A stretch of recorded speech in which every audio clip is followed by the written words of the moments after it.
Here. Microphone.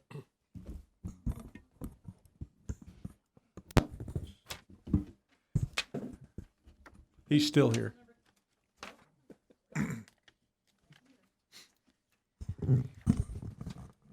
Test. Can you hear me?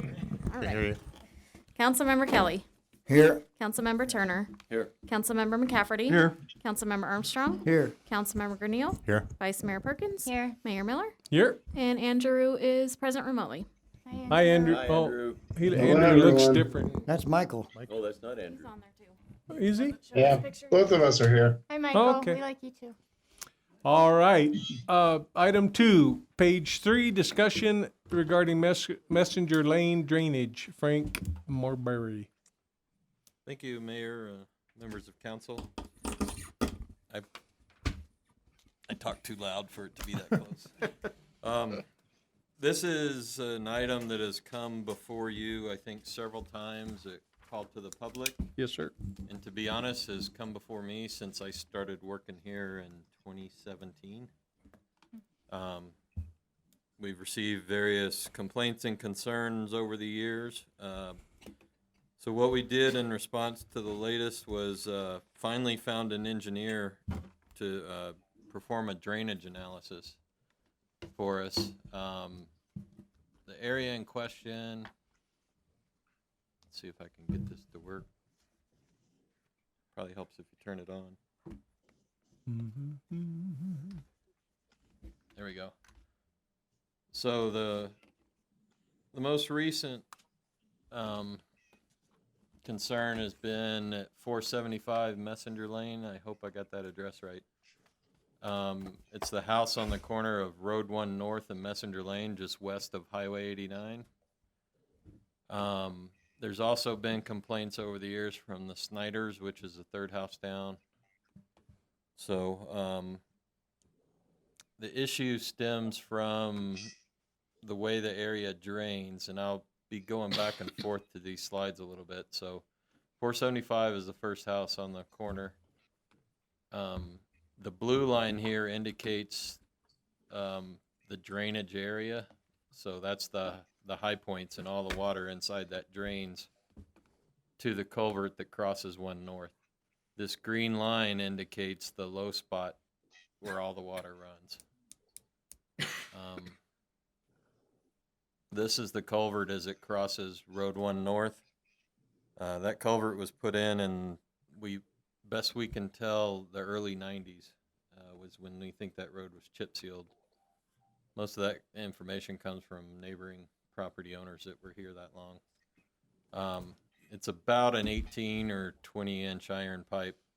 This view at the top left is looking at the inlet of the pipe. The water drains to the north, which would be to the right in this picture, so we're looking west on the south side of the road. And sorry for the lighting on this other one. This is the outlet of the pipe, so we're on the north side of the road looking due south, and that house is 475 Messenger Lane. Like I said, the pipe we think was put in the mid-90s, and the house, the building permit was 2014, I believe. So the development of these properties, a little history of it was the zoning was established most recently in 2013, Ordinance 13772. There was 6 zoning stipulations attached to that. I listed them all, but there's one of note that required a minimum finished floor elevation to be set by an engineer and reviewed by the town engineer. There was a records request for that filed by the homeowners, and we don't have a record of that finished floor elevation being reviewed by the engineering department.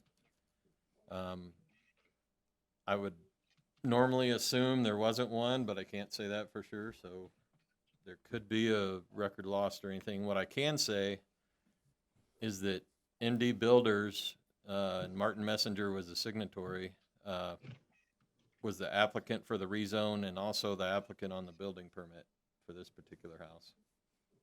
So they at least should have had notice of that elevation requirement. And I'll lead into where that's a little significant. Doesn't change the fact of what's there today. So, going back again, these dark arrows on this picture show where the water flows. That's the direction of the water flow, and it all flows towards that green line where it kind of comes between the properties, crosses Messenger Lane right around the tip of the cul-de-sac. And if you go over to the aerial picture, that green line usually runs right between the Snyder's house and their garage. Per them talking to me over the past, that garage has flooded before. And then the water goes through this backyard behind 475 and then through that culvert, through the backyards. These lots were, again, created by a rezone and then a lot split process. So there was no subdivision plans or construction plans or anything like that. Messenger Lane itself was built through a settlement between the town and MD Builders, to where MD Builders graded the road and based out the road with gravel, and then the town came in, I think it was the first week I worked here, and chip sealed it when Richard Straub was still here. And that road was dedicated to the town. So what Lyons did is they studied it for us. They did some survey work, and the house's finished floor is approximately 6 inches above the low point of Road 1 North. The garage is only a ½ inch above the road. So when you look at the house, it was built about a foot above existing grade, from the best we can tell, which is normally how you build a house. But this one is, you also want it a foot above the road if you can. It just wasn't done here. And that's significant because of the way the water tops the road. So the Lyons study showed that the existing culvert does technically meet town code, because our code requires it, a flood event, a 100-year flood event, cannot overtop a road by more than 1 foot. So, in a 100-year event, there's 1 foot of water over top of that road is what their estimates are. And we have to remind you that with all these predictions, a 100-year event is a 1% chance of happening. And it's kind of like predicting the weather. It's statistics and things like that. So if you have a 100-year event and this year, you could have another one right after that. It's not going to have to wait 100 years. But the engineer also predicted in the results of their study that 475 Messenger Lane could see water in it, and in a storm event as small as a 10-year event. So then they looked at, okay, well, how could you help the situation? And so they determined that by adding additional culverts, you could lower the risk of flooding to the house. And we also had them check the properties to the north, because as you release more water across the road, you don't want to flood the properties to the north. Well, the property to the north fans out pretty good and goes back to the normal sheet flow. So they determined there's very little risk to any structure being flooded to the north, even if you let more water through there. So that's good news, that properties to the north are not going to be at risk, and they're high enough no matter what's done. So here's kind of the results of the analysis. If we did nothing, the 2-year storm is 3 inches below the house finished floor elevation, and the 100-year storm is 6 inches above, is what they predict. Then they provided 3 different options. All of these culvert choices basically allow the same amount of water through. They're just different size pipes. So you've got 15 18-inch pipes, 10 24-inch pipes, or 6 of those are probably a call them a squash 30-inch pipe. It equates to about a 30-inch pipe, but it's an oval shape. Instead of the 38 by 24 is a horizontal elliptical is what engineers call it. So it's kind of like me, short and a little wider than normal. And the only difference, like I said, water-wise, it's the same. You can lower the water level to, in the 100-year storm, we think 6 inches below the finished floor of the house. Might still get the garage, but should keep water out of the living structure. And the prices vary with the different pipes, anywhere from engineers' estimate of about $70,000 to $100,000. And that just leads into, okay, where does this fall priority-wise? Back in 17 as well, council approved a priority list of flood control projects to usually try and use the county flood control money that they share with the town. I think it had 4 or 5 projects. There's 2 remaining from that list. Number 1 is Cemetery Draw at Chino Meadows 2. As you can show here, this is also a Lyons engineering study done for the whole town. The blue is 1 feet deep, and as it gets darker, it's 2 feet. The green starts to get about 3 feet deep. So this is Pepper Tree Place and Juniper. If you look, these greenhouses to the top left are Bonnie Plant. So that's right around 2 north and 1 east. So these are predicted floodwaters as they go through Chino Meadows 2 subdivision. So this project would try and intercept the water right here at Juniper and run it in a channel down Juniper Drive, and this is the Santa Cruz Wash right here. So that's the next project on our list to start design on, and we would probably start that this next fiscal year. It'd probably take federal approval, because when you change the way the water goes into the Santa Cruz Wash, that's a federally regulated water with the FEMA floodplains and everything. So we would get a design concept. The first step would be to get a design concept and approach the feds and make sure it's okay to have that water entering there a little faster, to make sure we don't have negative effects downstream. The other remaining project on the list is, I think we call it Chino Wash, and it's that wash that crosses Reed Road and 5 North. This line right here is Reed Road, and the horizontal line is 5 North, and that's where the floodplain crosses. And we close this most every monsoon season when it floods. That's the wash crossing both roads right there, so they have to shut down when floodwaters come across, and that is the official FEMA floodway. The dark line is the floodway, and the lighter one is the floodplain. And those are probably very expensive projects that are multi-year projects, but we don't have any official projects on a priority list after that.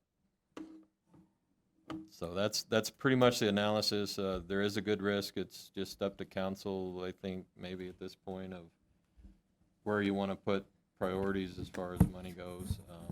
And I think the property owners are here if you wanted to hear from them. No, I don't think so. Not okay. yet, anyway, unless we'll get Or to 'em. questions. I think we need to go through questions first. Okay. You want to start down there, Cloyce? You got anything? I don't have any questions. I actually understand it. Okay. I have a question. Yes, sir. Why is this coming back on the town instead of Mr. Messenger? Ding. That was my question too.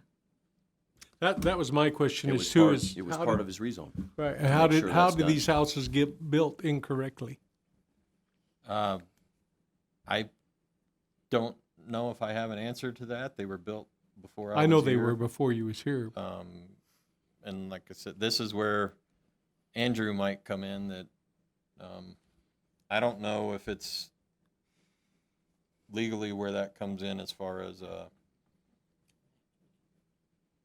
the fact that the town didn't get the engineer certificate is it's still the builder's responsibility, in my opinion, but that's where your legal counsel might have some good Andrew? words. Yeah, I think Frank hit it on the head. This is the equivalent of someone who has a construction defect. You know, it's not it's not the town's position to be ensuring that people meet their obligations to build the house correctly and make sure it's not going to be flooded. I mean, this is the entire reason why we spent so much time and energy going through the subdivision process, to have something that made sense, so that you didn't have subdivisions, de facto subdivisions like this, that were occurring with no subdivision improvements. And, this is a classic example of what happens when you have lot splits that, the owners of the lots that are splitting don't bother to do the things that we require people to do as part of subdivisions. So hopefully we won't have these in the future, but nonetheless. Okay. So I'm not sure here again, maybe Andrew can help with this but I mean, myself personally, I don't feel it's the town's responsibility. I feel for the people. I really do. We've seen too much of this. But do the homeowners that bought these homes from Mr. Messenger go back after Mr. Messenger? Does the town have a part in it? I don't know that, but I definitely feel like, or I don't feel like he should walk away scot-free on this when it indeed was his responsibility. So, Andrew, you got anything to say to that? Mayor, members of the council, I don't know that the town even has a cause of action to be able to go after the subdivider in this case for things that are happening. I mean, the rezoning that was done had a condition to do all of this.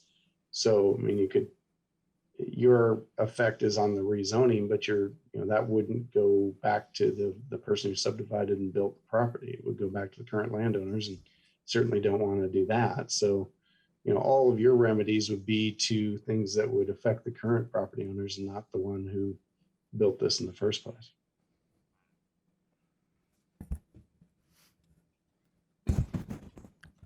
We issue a permit when they build a home, correct? The town does. Yes.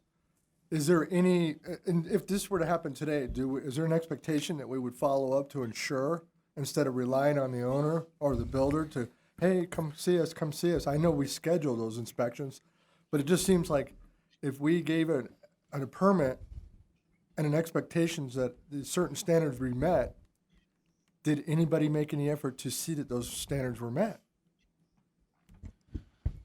Mayor, council, it could have happened. We don't know. It was so long ago. We're not saying it didn't happen. It might have. Maybe just the record was lost. Okay. Maybe they did do it. We don't have a record of it. So the only ones who would have it is likely the builder. Like you said, it is their responsibility. Even if we didn't have, even if we missed getting the record from them, it's still their responsibility to do it. I agree. No, I agree. Yeah. I fully agree with that. And But there should, from what Andrew was saying, it just seems like though, if we set a standard of how many feet, at least 6 inches above flood line on the bottom floor, wasn't that what usually a foot above Okay, a foot. the If that flood was elevation. if that's the standard, and he hasn't met it, it just seems to me the town has some recourse against the individual, not the owners, but the person who built it for failing to meet their building standards. Right. What I think what Andrew said is the town doesn't, but perhaps the homeowners do. Okay. Andrew, is that what you were saying?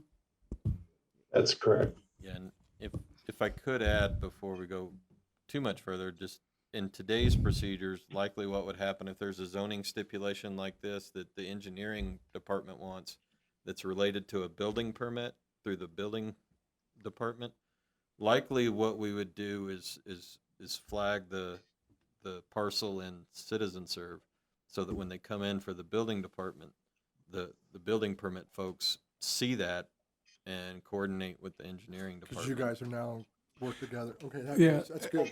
And I feel for the owners as well, because who buys a house and has an engineer come shoot the floor, and find out the floodplain? That just doesn't happen. It's not. You usually not unless we require it. Right. I just meant if you were going to buy a house. And did you guys buy this house new? No. Okay, it's a used house. See, They're especially. the second owner. I'm sorry. Go, Annie. I have back history. And Andrew, please help me tread lightly and tell me to be quiet. So this project, I was on planning and zoning for this project. And this was under a couple development services directors ago. And this was shady, we'll say shady, from the beginning. And I believe that subject property is the original house that Marty Messenger built. So I don't understand why it would be below. But I believe we enacted or did an ordinance or something with the property, if there's any record of it anywhere, about buyer disclosure regarding the lot splits. And I don't know, Andrew, if you have that, or if it's anywhere on record, or if it was just verbal. That was very common back in the day for it to be verbal. But there was some sort of disclosure that we asked MD Builders to provide before they split. And Mayor and Madam Vice Mayor, we'd have to take a look and see if we have anything of record on that. I don't know of anything, but that doesn't mean it doesn't exist. So we would have to dig around and see if there was some sort of a disclosure requirement. And if we find that, of course, we provide it to the property owners so that in whatever they do next with the builder, they could have at least that additional information. And I know with the road, the concerns about the road, Phyllis was the attorney back then. Oh, So, yeah. if you remember Phyllis. Forgot Phyllis, yeah. Eric?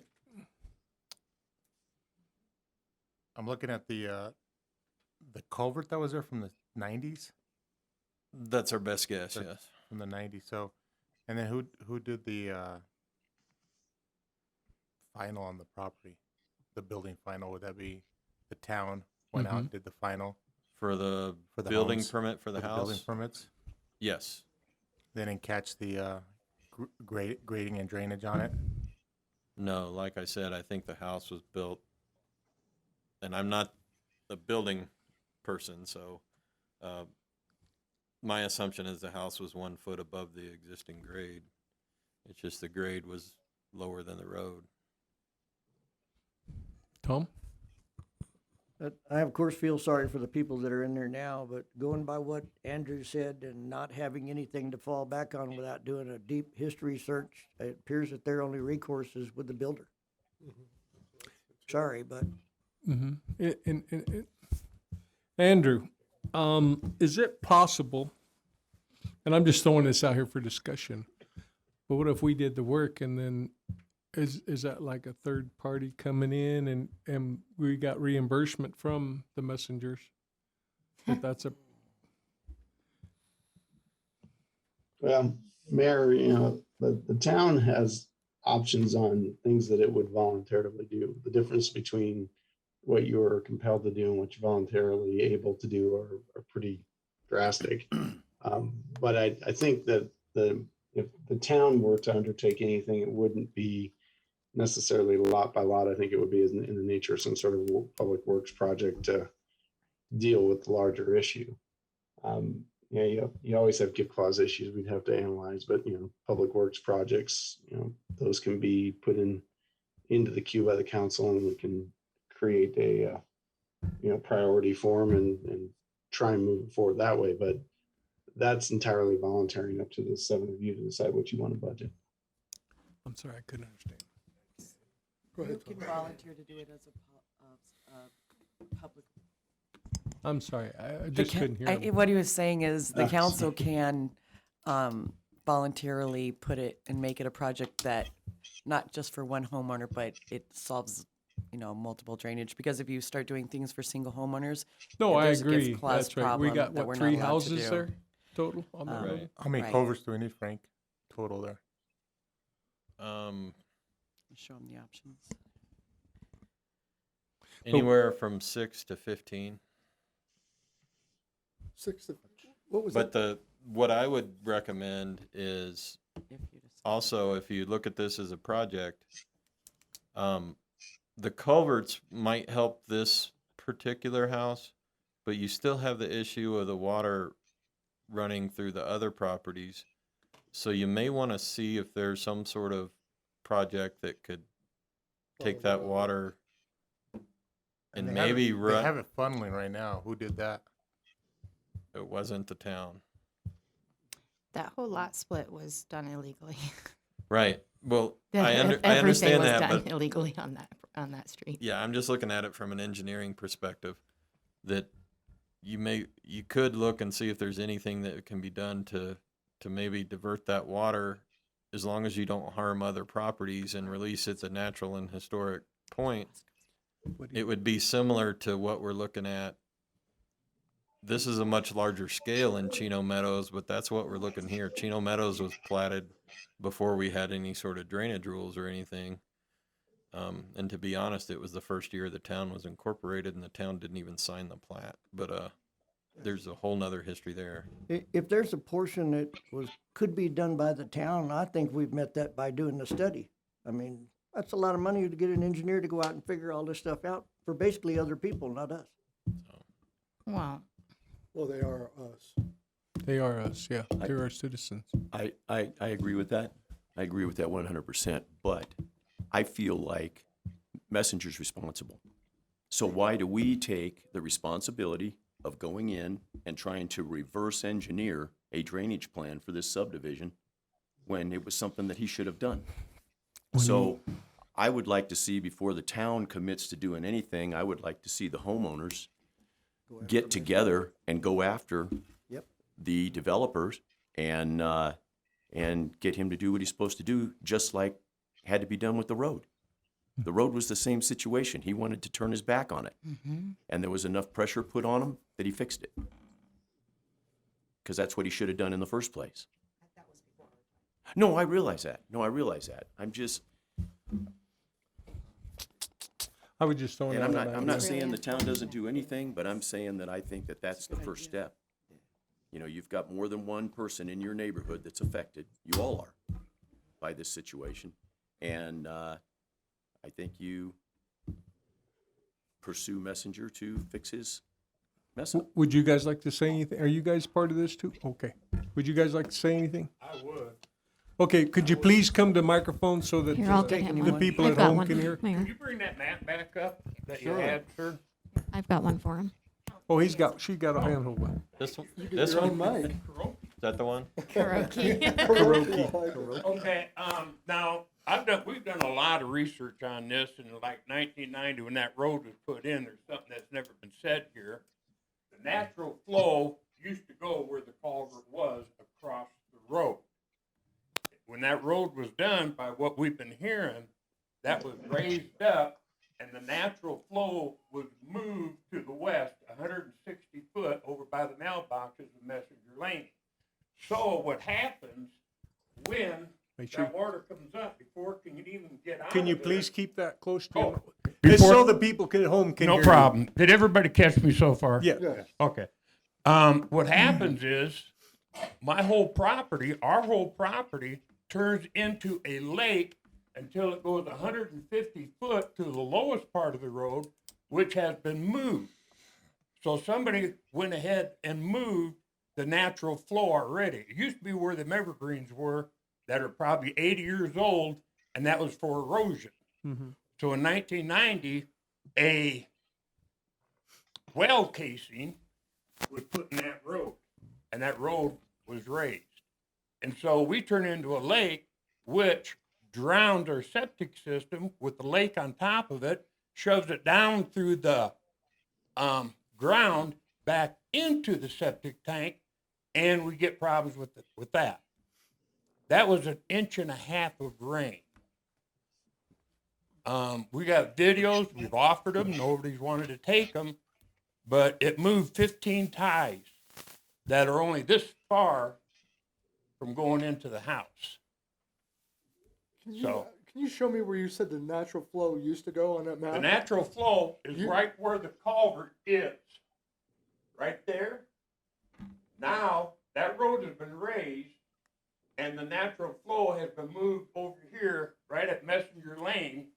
So it's got to build up. We got a lake, we can put fish in there before it can even go over the road now. The natural flow has been changed on this road when that road was done. Is that consistent with the contours? line engineer knows it's about a 160-foot move to the west. So you're saying this pipe Yes. should be 160 feet to the east? No. That pipe is in the natural flow that's been for years. The natural flow has been moved. There's the mailboxes to the other side of the mailboxes. So the water's got to come to a lake before it can even go over the road way over here. But the pipe is lower than that point over there, right? The pipe's lower, but it ain't gonna. But it don't push water. It has nowhere to go there, so it gets When stuck. I talked to Brian Cosson, with the the state, it took him about 20 seconds after I gave him my address. This here is a 44-acre watershed, Mm-hmm. and there's no way an 18-inch pipe could ever keep up. And the overflow will have to go 160. It comes all the way up, lifts all my ties and everything. It's a disaster down there. Now, when you go up the road to Tim's place, what you mentioned, it goes down through there. Okay. Can we have the map so he can point to his property, just for clarification? Schneider's. Okay, Right here, where it goes down and goes through that way. right. He's created his own problems. Well, And now he's pushing all the water into the ditch coming down the front of my house instead of taking the natural flow down through the middle where it should go. That's what I was Now, asking. he's who created his own that? problem, right. Yeah. And but Uh, we're in a lake on 1.5 inches of water after everything's been hard packed up above. 1.5 inches. We get more than that. 2 inches would have been in the house. It came down fast. It's Right. Class C soil. It's like flies right over that soil. So it comes down fast, it comes down hard. But I did want to bring that up. Sir, can I get you to state your name for the record, please? I'm sorry. Can I get you to state your name for the record? Randy Stufflick, Stuflick. Thank you. Stuff an envelope, lick a stamp, one F and stuff. But anyway, I did want to bring that up. 2018. Did you have anything you want to say, baby?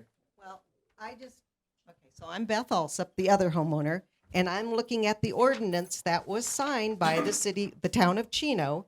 Granted, it was signed in 2013 before we purchased the house, but it says right here, prior to the issuance of any building permit, a stamped engineered drawing providing the minimum finished floor elevation shall be submitted to the town's engineering division for review and approval. And that's what can't be found. So how do we know this was done by the town? That's my question. Because to me, that's a legality thing. And we don't want to go that point. We want help from you guys. I don't think we're going to get it from Marty Messenger, to be honest. I really don't. Sure. Have you made any efforts to reach out to them by any chance? We reached Yes, out. I We have. have reached out to him and asked him some questions, and he's very friendly and says, yes, I'll get you that, and then never responds back. So I don't after chase anybody. about the third phone call, we're You're done. on the do not accept list now. Yeah. So we cannot get any response from him. So mine is just, this seems like a pretty legal little binding document right here, signed by the then mayor, or Chris Marley.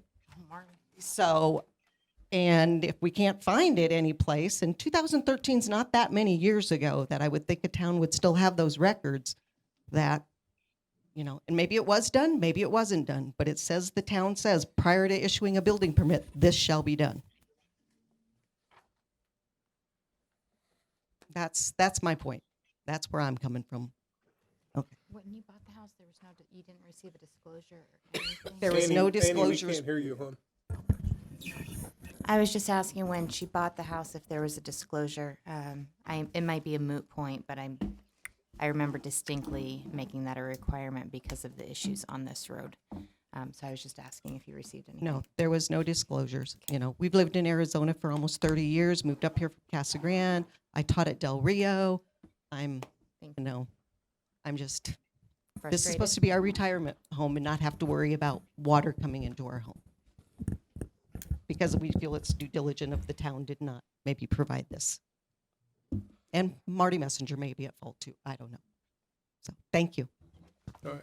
Is Thank there, you. Is there any place left to search for documentation to support that the staff have done their job? And I know it was just prior to you being here, and Lori and everybody as well, but No, and I go back to, I hate to play lawyer, but, and some of the documentation with the road, Phyllis talked about a New York case where a building was built 10 stories too high, and even though it got built, it was violating the code, so they made them tear the stories off. And it's the builder's responsibility to make sure it's done properly, even if the town misses it. There's a legal, it's pretty set, legal precedent there. And I know, And again, I'm not the lawyer, so Andrew, correct me if I'm wrong. I know that. I'll go ahead, Andrew. Well, Mayor, that's what I was referring to before. The town's remedies are against the current property, and that's not really what I think we're looking for as a solution.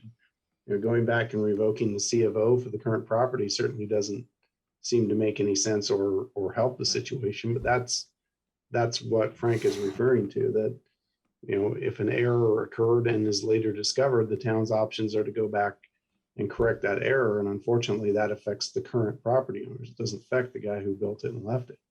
So I think we need to keep that in mind, that the town's remedies are not exactly what the property owners would want.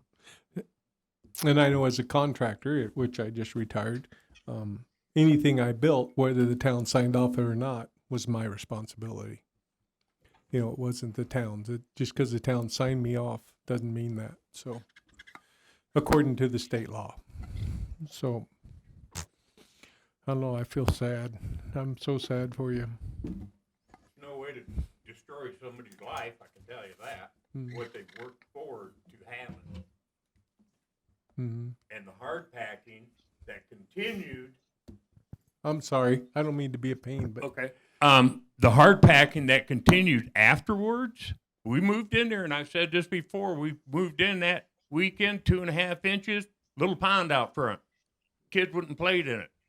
4 years later, I know we're in a drought, 1.5 inches, picked up my timbers, slid them out to the fence, the whole bit. That was 1.5 inches. And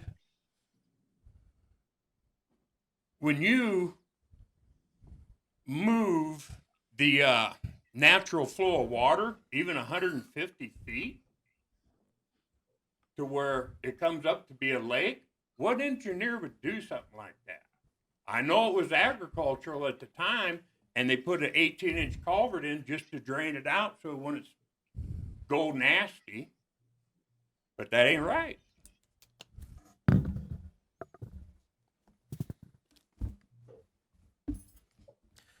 As far as the road goes, there are no engineering records or no engineering design of that road.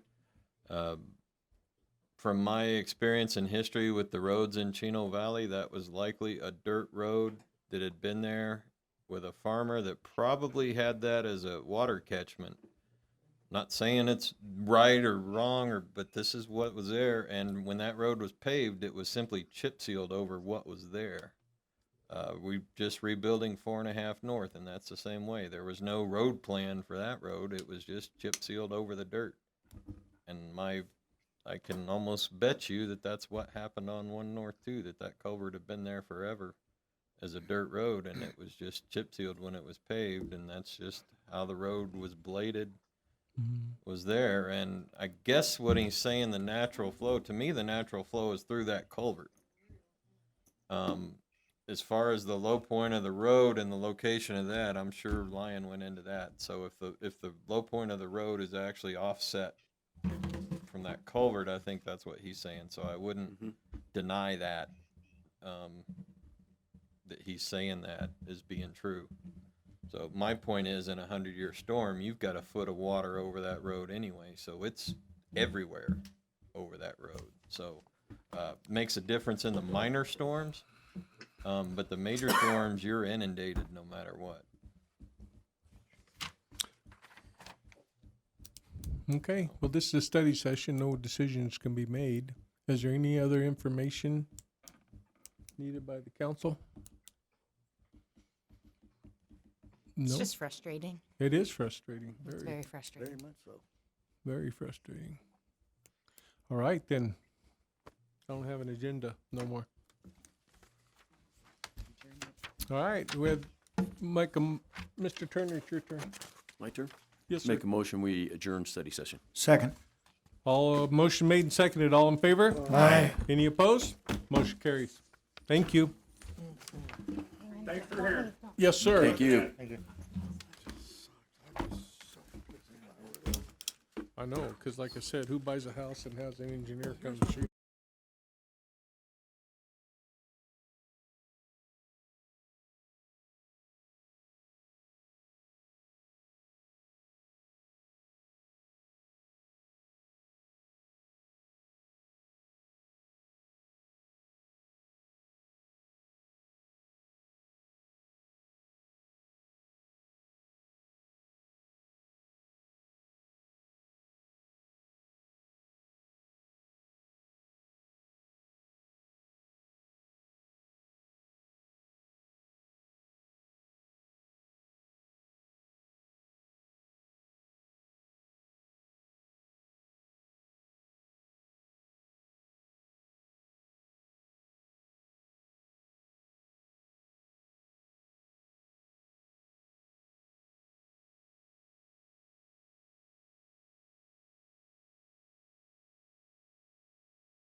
All right, folks, here we go. That was If you guys aggressive. could, if you want to sit, there's seats in the front.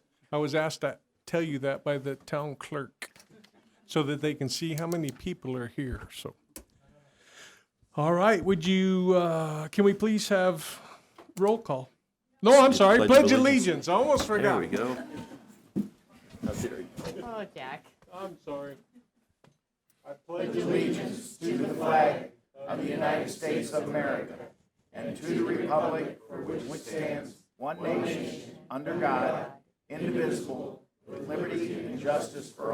Hoorah.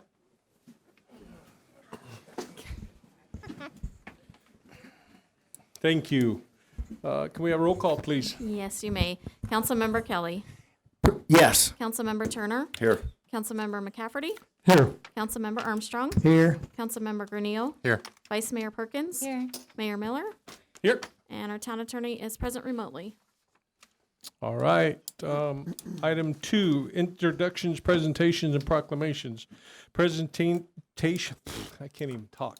Presentation by Regina Picarero. Pecoraro. Sorry, Gina. Regina, with Compass Training Center regarding quarterly update and report. Chuck, you're not talking on this, right? Okay.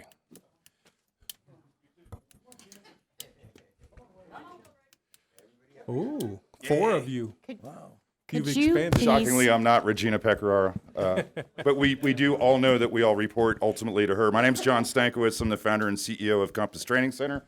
I do have a few new board members with me that some of you may not have met. Where's Lynn Beck? Lynn Beck is now currently on the board, and behind me is Mr. Wayne Hawley, recently retired from Ruger Firearms. And of course, Regina Pecoraro is here. Again, we all know that we actually report to her. This is more of an annual report with the world spinning off its axis in about the last 2 years. We got a little bit to update you on, and I'll try to go quickly. What'd I do?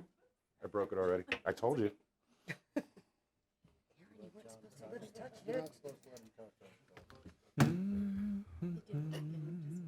Got a little excited with your trigger finger. Should that work? There we go. There we go. A little bit of current data for us in the last year. We have had 10,383 check-ins on that range. Good.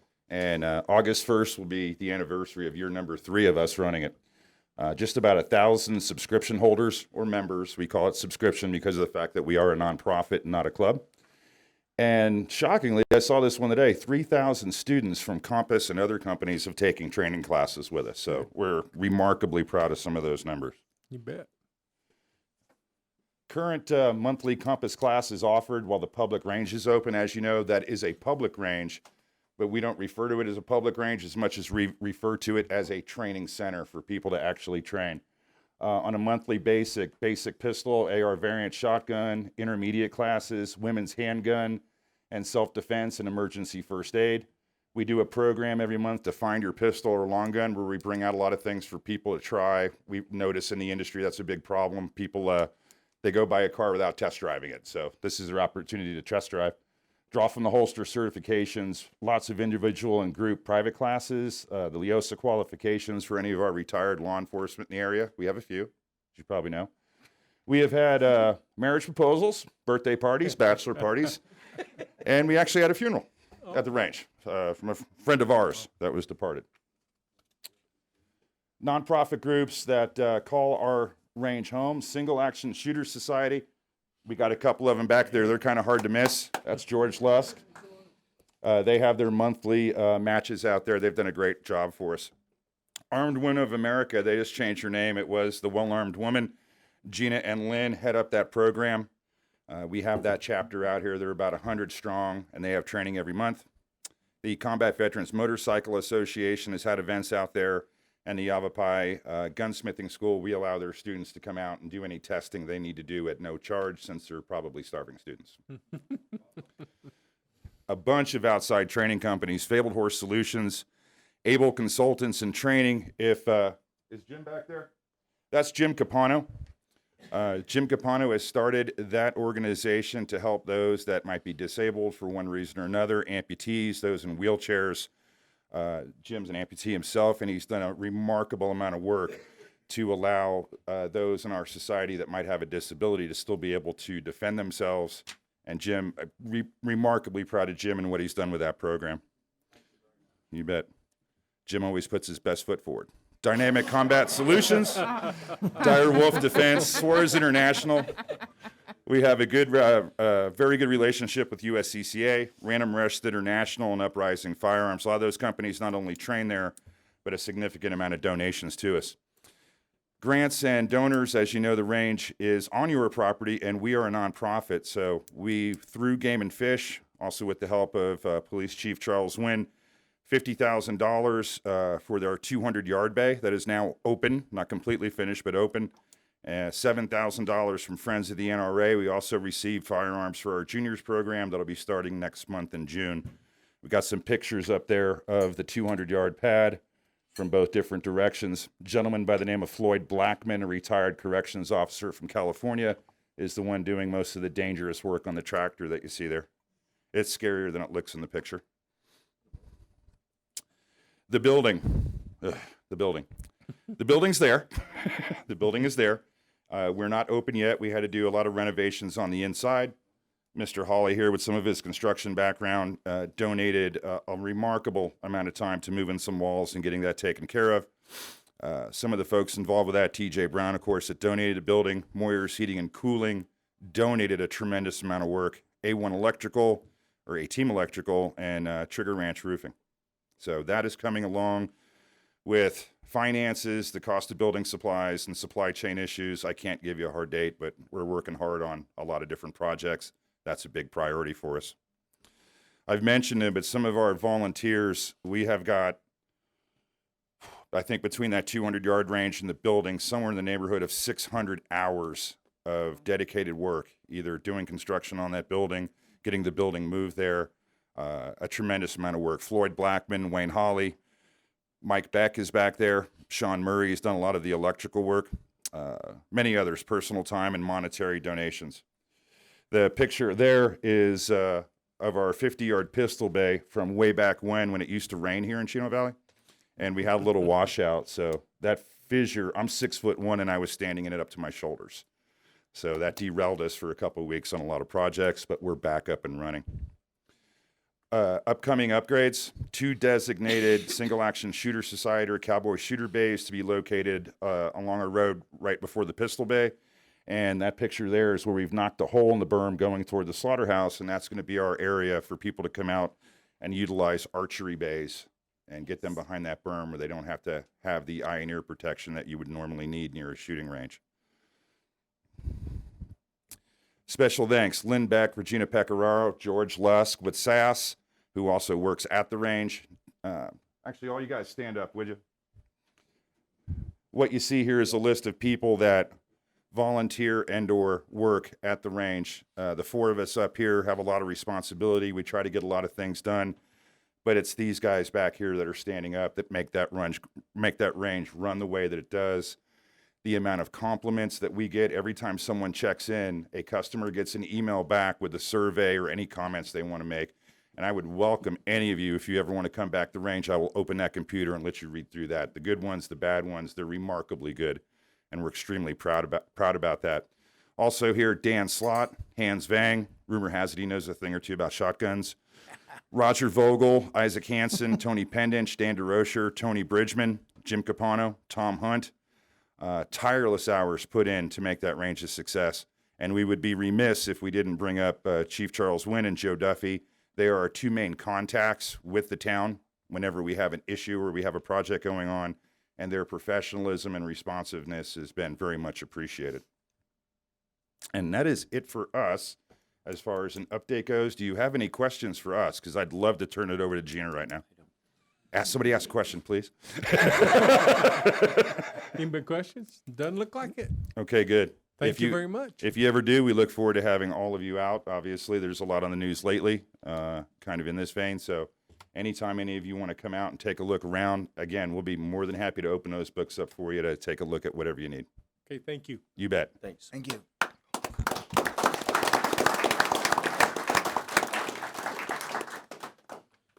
All right, item 2B, presentation by Cooper Anderson, Chino Valley Equestrian Association Board President on the value to the town of Chino Valley to renew Equestrian Association lease of the equestrian park located at Old Home Manor property. Hi, Terry. Hi there. Good evening, Mayor and Council. Just to start out by giving a preface before I introduce Cooper, back in 2016, September, the original lease was between the town of Chino Valley and the Equestrian Association for approximately 78 acres at Old Home Manor for the equestrian facility that they are now operating. In 2017, we did a small amendment to that, just allowing them to move and use some equipment from the Cameron Ranch property. That original lease expired in September of 2021. We've been operating it on a month-by-month basis under the original terms of the lease while a new lease is being negotiated.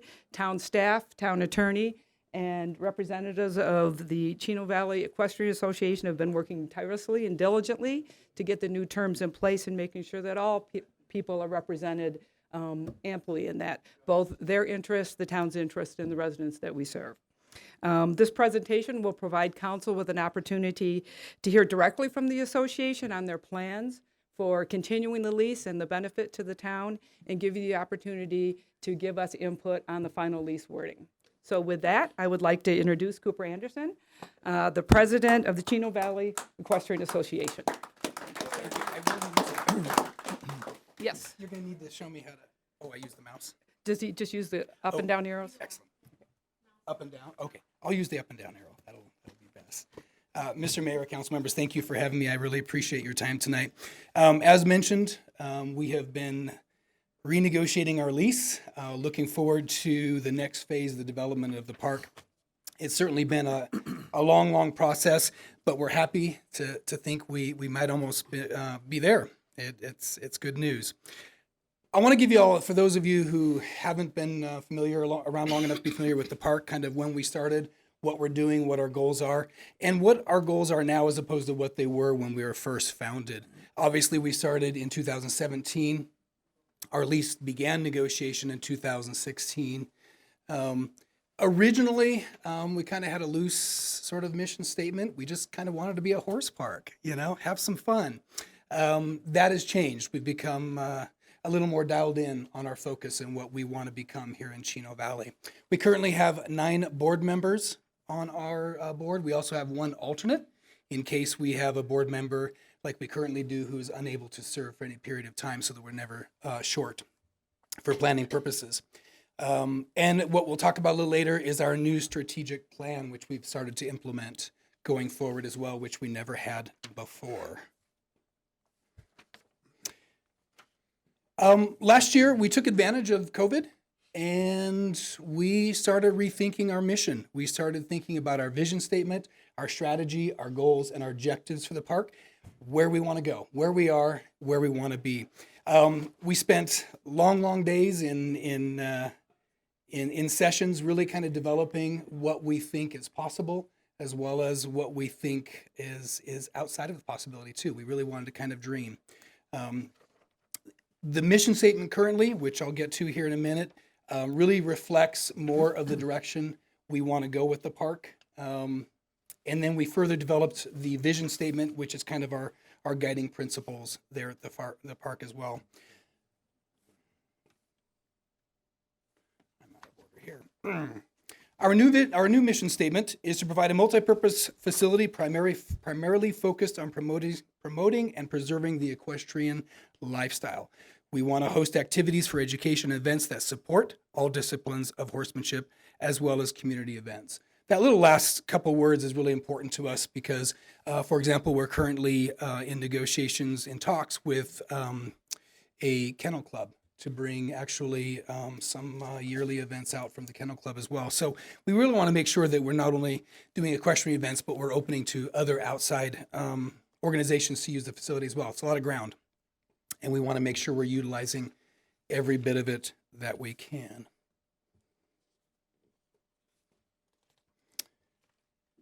I'm going to get rid of that one. Part of our negotiation with the lease was making sure we're in alignment with the goals of the town of Chino Valley as well. So obviously, when we rethought our mission and our vision statement, we really tied in the goals of the town, and that's obviously to bring more people here to Chino Valley to obviously promote our area, all that Chino Valley has to offer, and obviously the benefits that brings to the town as well. Trying to go quick because I was given a 10-minute time limit. So our vision statement is simply this: to be the premier equestrian facility in northern Arizona. That's it. It's pretty dialed in. That's what we want to be. That's where we're headed. We have a long road ahead of us, but we think we have a plan. We think we've developed a roadmap forward to that vision. Some of our intended uses, obviously, equestrian driven. We're talking about EXCA, which is an Extreme Cowboy Association, AQHA. We actually just got our horse show manager certified by AQHA. So we're working towards making sure that everyone who runs our events are actually certified by the organizations that oversee those events. So we're ready to kind of take our events to the next level.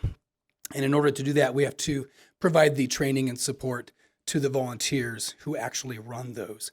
EXCA, I don't know if you're familiar with that. That is the Extreme Cowboy Association. We are partnering with that. We are actually developing a new chapter. They're out of Texas. They're a Craig Cameron developed program. They're becoming a widespread program. We had our first event, official event here 2 weeks ago, I think it was. I took second place. Thank you very much. It's an extreme obstacle race. It's a lot of fun. So we're working hard on developing these relationships to have chapters at the park that call it home base.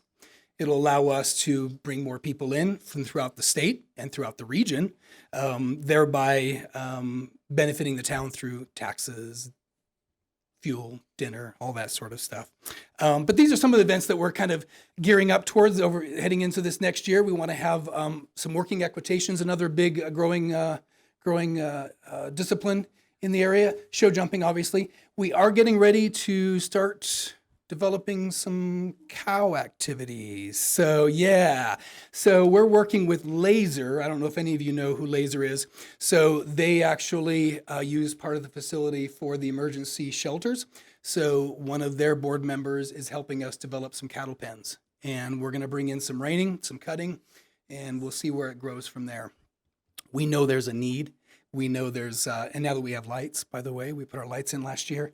Now we have the wherewithal to be able to actually have those events throughout the evening, because we know those events run long into the evening, so you need lights. We are actually, myself and Brad and another board member are talking to some stock contractors about bringing rough stock events. So we're kicking around a few ideas about having a monthly event like bull riding, some sort of rough stock event that would actually bring people in. So lots of stuff we're still working on, trying to make a plan for it. Our biggie is obviously our clinics. Our clinics are multi-event day events usually. They're over the weekend, and they bring in lots of people throughout the state who come dry camp quite a bit and stay here for those. We flew in an instructor from Tennessee, I believe it was, and that clinic was filled up in a day. I think it was $3,000 a head too. And we had people coming from all over the state for him. So we're doing our best to bring in really well-known names. And obviously other events as the interest is shown. So as we can develop other events into the park, then obviously we are open to do that, and we are going to do that. Real quickly, some of the intended improvements. Now, y'all didn't get an update from the last 2 years. But we did do quite a bit of updates even through COVID. We're able to finish our lights. We installed state-of-the-art LED lighting system in the park. We had to pay for the lights, but almost everything else we got donated, whether it was the poles, whether it was the wiring, all that. So we're really happy to have our lights up. But going forward, kind of one of our main focus is going to be bleachers in the main area. So we have someone working on some grants right now to get us some bleachers. We really need to work on rebuilding the arena. It's out of date. The panels aren't high enough for rough stock. There's a lot we need to do. So we're partnering up We haven't reached an agreement, but the National Junior Rodeo Association has expressed an interest in having their rodeo here. So we are going to be working with them on what they need to make the facility work for their purposes. Install the cattle pens. That's coming up as soon as we can get that all organized. We are going to be installing gates into the park. Actually, the steel is arriving this week. That was all donated by a steel manufacturing company. We will have an automated entry system into the park. So we're kind of changing some of our models there. It allowed us to cut down on some of the theft we have going on out there as well. We'll be cutting in a new hunt course. So the back half of the facility is going to have a hunt course on it. So there's going to have obstacles. It's going to be several miles long by the time we're done with it. And we'll be starting that here anytime now. The existing trail course, we kind of redrew the boundaries of the park and kind of moved some things around with the town. So we were able to move our current trail course over to the side. And we're expanding that greatly to accommodate EXCA and some of these other trail course competitions coming into the area. The driving court. So with the help of the Arizona Driving, Gary Gang, who is the president, we will be installing a driving court. Again, another partnership that we've been developing. So we'll have a driving carriages. So for those of you who don't understand driving, because it took me, I'm like, driving, what are we talking about? Carriages, that's what I've always called it. So hopefully will be done this year. So we'll have a driving court as well. One of our big pushes is our water delivery. It's dusty out there and it's just miserable sometimes. So we are working on a water truck. So that's one of our goals for this year. And then our dry camping needs to be moved. We're kind of out of space where we're at. We're growing hugely in that area. And then we're also building a new caged area for our equipment to be able to lock up. And then obviously our landscaping improvements goes on. For example, we just hired a weed control company, which costs us $4,000 twice a year just to control the weeds out there. It's an incredible amount of money that we have to go beg for out there, but it's important. It's important for how the park looks. And when people come up to visit us, we want to put our best foot forward. Am I out of time yet? I'm moving. Our identified long-term goals. Obviously, we want to represent the town of Chino Valley and all that it has to have to offer. And we want to be the location of choice for clinicians. So when they think of Arizona, when they think of Northern Arizona, we want them to think about the Chino Valley Equestrian Park. Establish an organization that's fiscally sound. This is something we've worked hard on over the last 2 years. When I assumed the presidency in 2020 of January, we had no budget. So we have developed all these processes and we've put all the administrative stuff in place on the back end so that we can better run the organization less like a club and more like a business, which is needing to be done at this point. Obviously, continue to develop the organization with appropriate board members and committees that are fully staffed, which is the hardest part of our job, is the volunteers. And then an annual agenda of events. We work hard to make sure that we have lots and lots of events. Which brings us to our current lease and why we've asked to renegotiate our current lease. The main reason is we're going after some big money. We have hired a grant writer out of Camp Verde who is going to go after some big USDA grants. We're talking in the millions to able to really move the park forward. Whether or not we get that, we'll see. But we're definitely going after some big money. And in order to do that, we needed some language in the lease that was a little more firm for the grant process. Our old lease, actually, there was a what do you call that, Cindy? There was a clause in there that the lease could be terminated for no reason. So that language needed to go away in order for us to be able to apply for those grants. It was just a non-starter for anyone who looked at our grants. So we went to Cindy and we said, oh, please, please, please. And so the process was started. That was our main driver for moving forward with the new lease process. It also enabled us to kind of realign with some of the town's goals moving forward, make sure we're in line with them, and we're all moving forward hand in hand. Obviously, we'll continue with our core values. I don't think I need to go through that. You guys all get a copy of that. But basically, any and all are welcome. Come one, come all. We want everyone to be able to participate at the park. And just so you know, one of the agreements was all of our digital media will always be co-branded with the town of Chino Valley. So if you go to our website, you will see the logo for the town, and it will direct link over to your website as well. So that was part of our agreement with Cindy moving forward, that we wanted to make sure that partnership was much stronger than it ever was in the past. That is it. Any questions? Any questions? Not at this time. Okay. Over here. All right. Thank you very much. Thank sir. you so much. I appreciate your time. Thank sir. you. Thank you. So the item is going to be for action on the next agenda. If you have any input for us, we would be more than like to see that.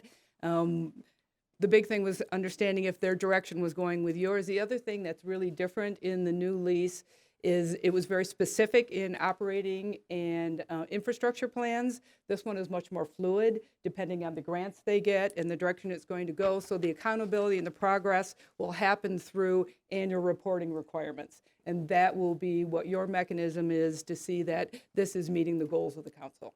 And you'll be able to do that on an annual basis. Anything else you'd like? Okay. Question. How long would the new lease be for? It is 25 years, 5 years. It is in 5-year increments, renewable. Okay. Wow. Actually, we looked at the Camp Verde lease, and theirs is a 50-year. So first we thought 25 was in 5-year increments was long, but it is not in this area and with the infrastructure improvements that these groups look to do. All right. Anything else? Thank you, Terry. Thank you. Okay, we're going to move on to call the public.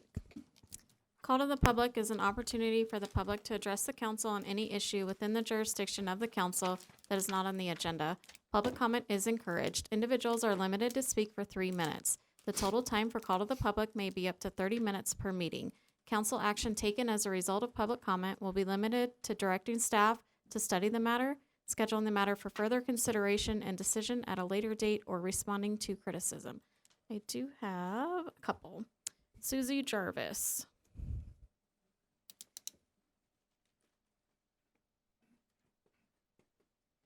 Good evening, everybody. My name is Susie Jarvis, and I am here representing Chino Valley Pickleball. And I bet you guys all think, pickleball, what is that? Well, pickleball is a cross between ping pong and tennis. It is played on a tennis court, a smaller tennis court, and it is played with paddles and wiffle balls. And it is a fun sport. It is mostly played outside, but as you probably have heard, the old Sears building is putting indoor courts. That's going to be really fun to be able to go over there. But that's in Prescott, and we don't want to leave over here. Just a little bit about pickleball. In 2001, Arizona Senior Olympics played the first Olympics with pickleball at Happy Trails RV Resort in Surprise, Arizona. 100 players showed up. 2 years later, 300 players showed up. In 2003, in St. George, Utah, was the Huntsman World Senior Olympics. Pickleball was played there. Pickleball was the fastest growing sport among seniors. It's not anymore. It is the fastest growing sport among all ages all over the world, and growing and growing. Chino Valley Pickleball actually started here in 2019 with just a handful of players. We have quickly grown. And in fact, we have outgrown. We have 60 plus players. We are adding new players all the time. And we even have teenagers now coming out. COVID didn't stop us. People were coming out, and they were excited about coming out, getting in the sunshine, getting some good rays, and getting exercise, and getting off that couch. They didn't want to be on there. We play right behind the community center. We have had on the converted courts over there that are the old tennis courts, basketball courts. We had 3 courts, thank you to Scott.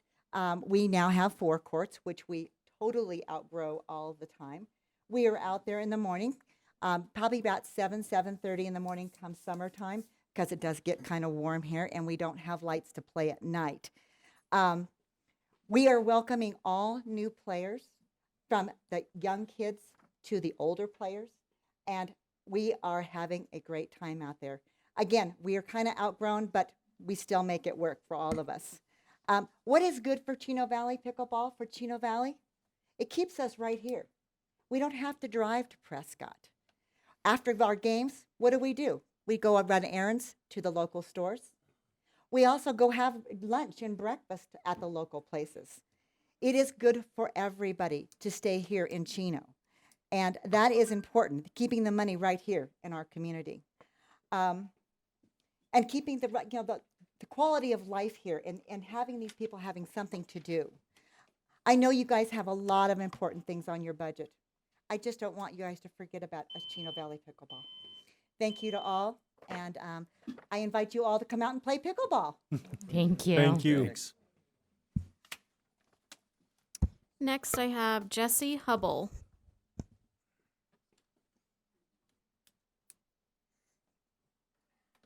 Hello, thanks for having me. I'm Jesse Elbow, representing Chino Valley Youth Football and Cheer. Basically, just have a question about the courts aforementioned. They are basketball courts out there, and my question is there any plan to make those courts better as far as resurfacing or doing anything with the rims and the goals?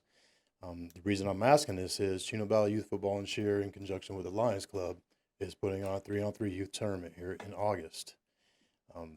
They're okay to play on right now, but I've been playing ball for a while, especially outside with tournaments, and there are a few safety issues that should be addressed with them.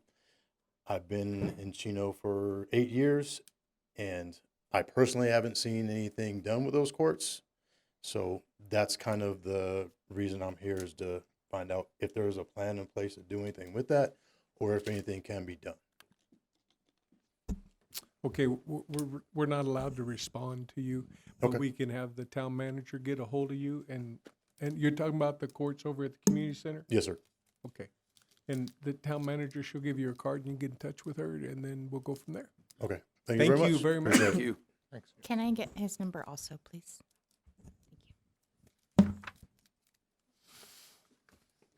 That's all that I had submitted. Was there anybody else that wanted to speak during call to the public? Okay, seeing none, we're moving on. Current events and summaries and reports. This item is for information only. The mayor, any council member, or town manager may present a brief summary or report of current events. If listed below, there may also be a presentation on information requested by the mayor and council, and questions may be answered. No action will be taken. I myself would ask that everyone keep Texas in their prayers, their families. They lost 19 there today, senseless, but I know people are hurting. So, and I don't know how many were wounded. So keep that in mind at the school shooting. This side, you guys got anything? I do. Okay, so today was the last day of school. What? I am smiling. I said surprise, surprise. Oh, he's giving me a hard time because I'm talking. Today was the last day of school for the Chino Valley School District. So congratulations to the class of 22. They're graduating tomorrow night, and I'm just happy. It's summer. I get to carpool less. I'm proud of our kids and our community. We've done really well. So that is that. Thank you. How about over here? I'm good. Good. Cindy? Thank you, Mayor, Council. Just a couple of things. I would like to remind the citizens of Chino Valley, the town is actively recruiting for volunteers to fill vacancies on Municipal Property Corporation, Roads and Streets Committee, Board of Adjustment, and Industrial Development Authority. Interested applicants should visit our website at www.chinoaz.net or contact the town's clerk's office for more information. And the deadline to apply is June 8th, 2022. Also, I wanted to mention our volunteer recognition event that we had today. We have a total of 86 volunteers that give their time and energy to make this town a better place. We had a number of them in attendance today, and it was great to be able to thank them for their service. What they do is so important, and anyone else who would like to volunteer, I encourage you to do that. because it not only gives back to the community, but it's also very fulfilling to help when you are part of serving your community. And then also lastly, to remind everyone, we have the big UTV event going on this weekend. So we'll have some visitors from out of town up here enjoying our beautiful weather. So that's it. All right, thank you. Consent agenda. All those items listed below are considered to be routine and may be enacted by one motion. Any council member may request to remove any item from the consent agenda to be considered and discussed separately. Anybody on my right here would like anything removed? No. How about on my left? We'll entertain a motion. I will make a motion. We approve consent agenda items A, B, and C as written. Motion made. Is there a Second. And a second. All in favor? Aye. Any opposed? Motion carries. Item 6, action items. The council may vote to recess a public meeting and hold an executive session on any item on this agenda pursuant to ARS 38-431.03A3 for the purpose of discussion or consultation for legal advice with the town attorney. Executive sessions are not open to the public and no action may be taken in executive session. Item 6A, consideration and possible action to approve accountability contract with Yavapai Regional Transit Incorporated, contributing $2,000 to support transporting children from the Paulin area to the Chino Valley Aquatic Center for the 2022 swim season. Cindy, it says, is she here? There she is. The other Cindy. The other Cindy, yes, always. Good evening, Mayor and Council. Good to see you all again. Tonight, I'm actually going to have a guest speaker. I'm just going to introduce him real quick, go over a couple of slides real quick, and then Tom Stoltz from the Yavapai Regional Transit will be up here telling you what this program's all about. The Paulden Plunge actually started back in 2017. We haven't had a Paulden Plunge since 2019 due to COVID. The program is financially supported from different donations from different organizations. One of them is the town of Chino Valley, typically the town of Chino Valley. The transit company and the Paulden Foundation handles all of the administrative part of the program. And in 2019, they served over 375 kids.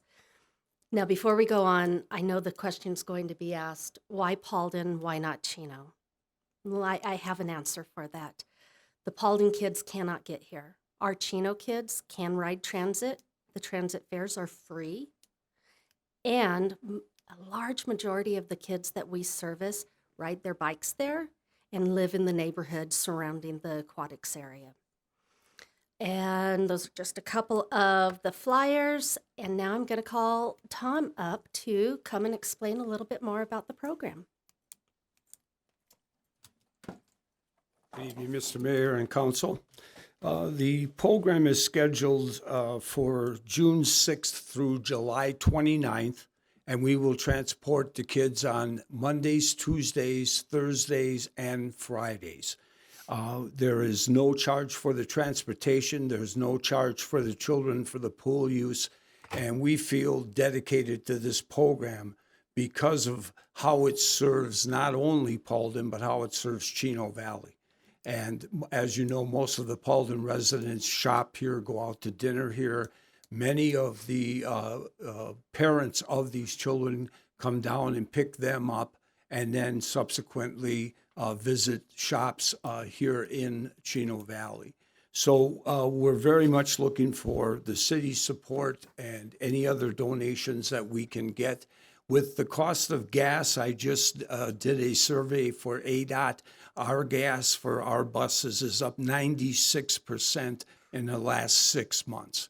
So I'm not telling anybody in this room anything that they don't already know.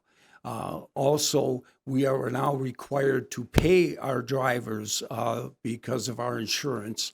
So that's another added expense we have. We're trying to put the Paulden Plunge on. But these kids are so grateful for what we do for them. And as Cindy had mentioned, we transported 375 children in 2019. We have not had this program for 2 years, so we anticipate that our the kids that are going to be riding this year are going to be even greater, possibly. Now, some of the kids have moved on, they've graduated, but Paulden continues to grow as a community as well. So we're looking for the city's support so that we can put on this event for some very, very deserving kids. And our drivers, I think, have more fun than the kids some days. It sure seems like it from the stories that I hear. And I have one of my drivers here tonight, Bob Bell, who has driven this before and has spoken very, very highly of it. So that's why I'm here. We have gotten some support from some of the organizations here in Chino Valley and some individual donations. We will be putting notifications up throughout the city as to how to donate to sponsor a child. It's $5 per child, which seems like a pretty small amount and is, but for a very worthwhile cause. Any questions from you, Mr. Mayor, or any of the city council? Over here. Yes, sir. The $5 charge, could you explain that? Yes, we're seeking donations, and it's $5 per child. So we've gotten donations for the 2019 of $10, $15, $20 to sponsor. Per day, per trip? Per day, per trip, correct. And there's no charge, obviously, for any of the services that we provide to the kids. Right. So it really puts Chino Valley, in my estimation, in a very positive light to be part of something that really is a true benefit to these children. Eric? Any other questions? Just hang tight. No, I think it's a great idea. I think we I should like continue the it. idea too. How about down here? Is that shirt bringing in any business, Tom? I'm sorry, Tom. Is that shirt bringing in any business? It's trying to. I have it hung up on the wall. Tom was kind enough to donate a shirt to us when it was Chino Valley Transit. And those are hard to come by nowadays. We've been operating for about 10 years now in Chino Valley, and I'm sure you have most of the anything? council members are aware of what we do here. Right. You have anything, Annie? Did the town make a donation 2019, 2020, 2021 Yes, $1,700. for the 3 years? And then, No, I apologize, just for 2019, 1,700 just for 2019. There was Oh. not a program in 20 or 2020 or 21. 2021. Cindy, do they have to, when they get to the pool, they're still paying a fee to get in? Absolutely not. They're free That's to what part of this money is for. Okay. And real quick, let me do a couple of warm fuzzies on your screen or pictures. And I want to point out two of them. The bottom left with the two ladies and the little girl. That little girl is receiving a swimsuit because she had never had a swimsuit before. Oh. The children up in the top right are receiving towels because they did not have towels to bring to the aquatic center. And these are services that Yavapai Regional Transit had provided for these kids also.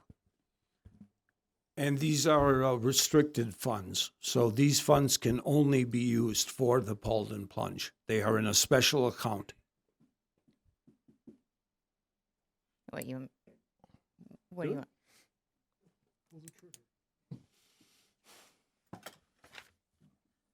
If you want. Okay, so I would like to make a statement. I think a statement. Good. A statement, yeah, I'd like to make a statement. Because we have not donated the past 2 years, and because we historically have been donating, and the cost of gas and the state that our world's kind of in, I find it appropriate to entertain the idea of 3,000 instead of 2. Got my vote. Second. Well, Well, we're not that's not a actually motion, voting. this We're is not voting. discussion. This is a discussion. I'm good. That. Is it okay, Joe? All right, make a motion. Okay. It will be money well spent, We I know, guarantee. We appreciate I've got you one guys. more question. Okay. Yes, sir. That $5, is that each day, each child, when they get on the bus, they'll need $5? No. No, that is money that is donated to the Paulden Plunge Fund. Okay. And so we tried to break it down accordingly. Okay. Okay. With that being said, I will make a motion to approve the accountability contract with Yavapai Regional Transit, amending, contributing $3,000 instead of $2,000 to support children from the Paulden area to the Chino Valley Aquatic Center for the 2022 swim season.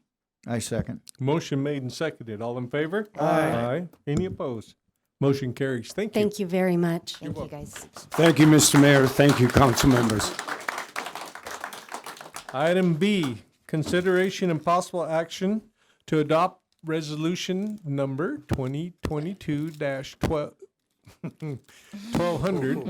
approving the tentative budget for the fiscal year 2023 and proposed expenditure limitations in the same year in the amount of $46,544,100 and setting a public hearing date of June 28, 2022 on the tentative budget adoption of the final budget. Joe.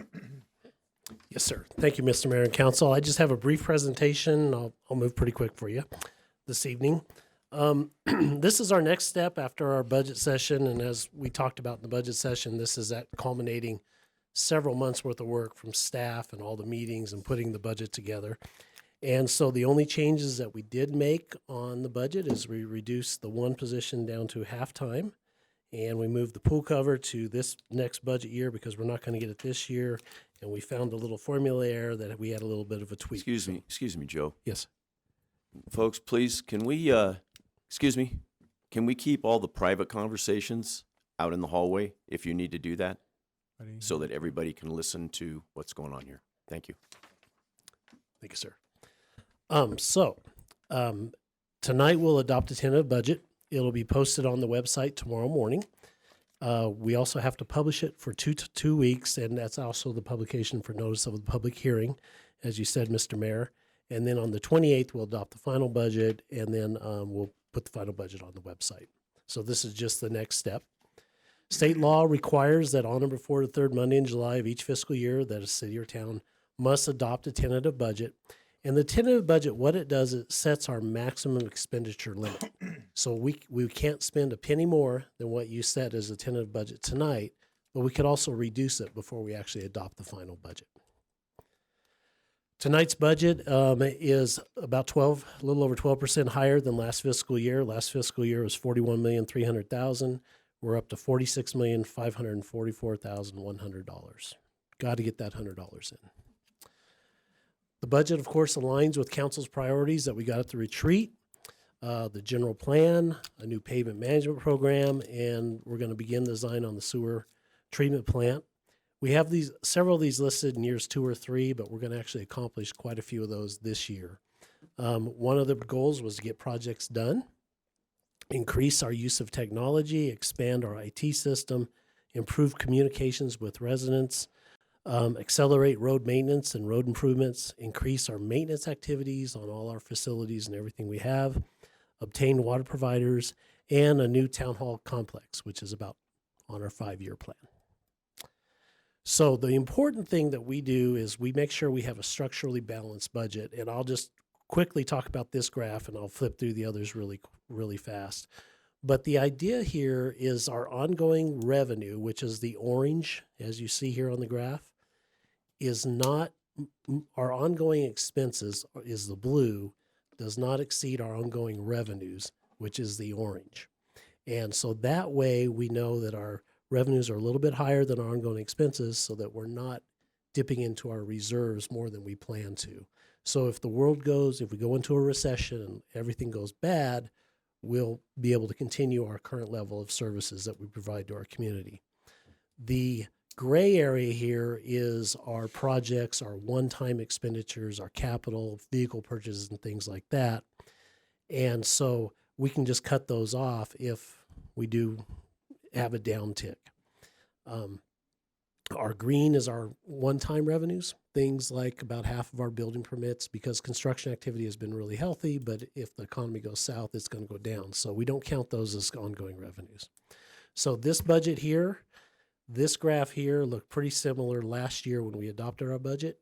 But because we conservatively budget, we overestimate or we underestimate our revenues and we overestimate our expenses each year, we usually don't spend as much as we budget. In fact, since I've been here for 10 years, we never have, which has allowed us to build up a healthy reserve, which is the red and yellow you see on this chart, which helps us, we basically put the money away in a savings so we have it if we need it. That's our rainy day fund. So that's our general fund, our main fund. Our HERF fund looks about the same way. Capital improvement fund, the big chart over here is planning for we put a new police or a new town hall 5 years out just to put it on our radar. We don't know how we're going to pay for it yet, but every year it'll move a year closer. So we can start planning for it and deciding how the town wants that to look. Our water enterprise fund, doing healthy, ongoing revenues more than ongoing expenses. We have a few capital items, some generators at the well, I'll get into those in a second. And then our sewer enterprise fund, of course, is balanced also. So some of the things that we're doing in our CIP funds, and this is what I think the community likes to hear and likes to know what we're doing, is one, we're finishing the police department construction. We have an agenda item tonight with a change order. Overall, that's going to cost us out of pocket since day one. We're looking at about a $9 million project. And we budgeted about 9.2 all said and done. So we're going to be right there. We got the furniture and equipment. We have asbestos removal in the roads yard. We have some trailers we need to take the asbestos out of. Our general plan, which is one of your council goals. We need to replaster our pool and do the deck resurfacing. We plan on doing that after the pool closes this season. And then we have a CDBG grant match for the senior center, and that's actually to remodel the kitchen at the senior center. It's quite old. It needs it. We have our COVID state and local fiscal recovery funds, and that's a long word, but that's exactly what they're called. So this is money from the federal government. We've received $4,100,000. We've brought over $1 million from the general fund, and we have a $485,000 EPA grant to basically adds up to about $5.6 million. We plan on spending that on two projects. One is Perkinsville 89 water and sewer, getting water and sewer to and under 89. And then also extend the Peavine water line so we can loop our system over to the Bright Star well.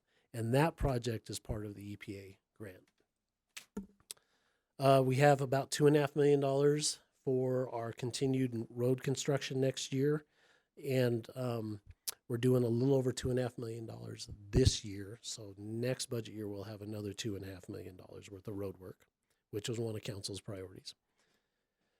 In the water fund, we're going to do a couple backup generators for our wells. We're going to paint our water tanks. We're going to split a pole barn to store equipment for the water and sewer plant and have another water fill station for the community.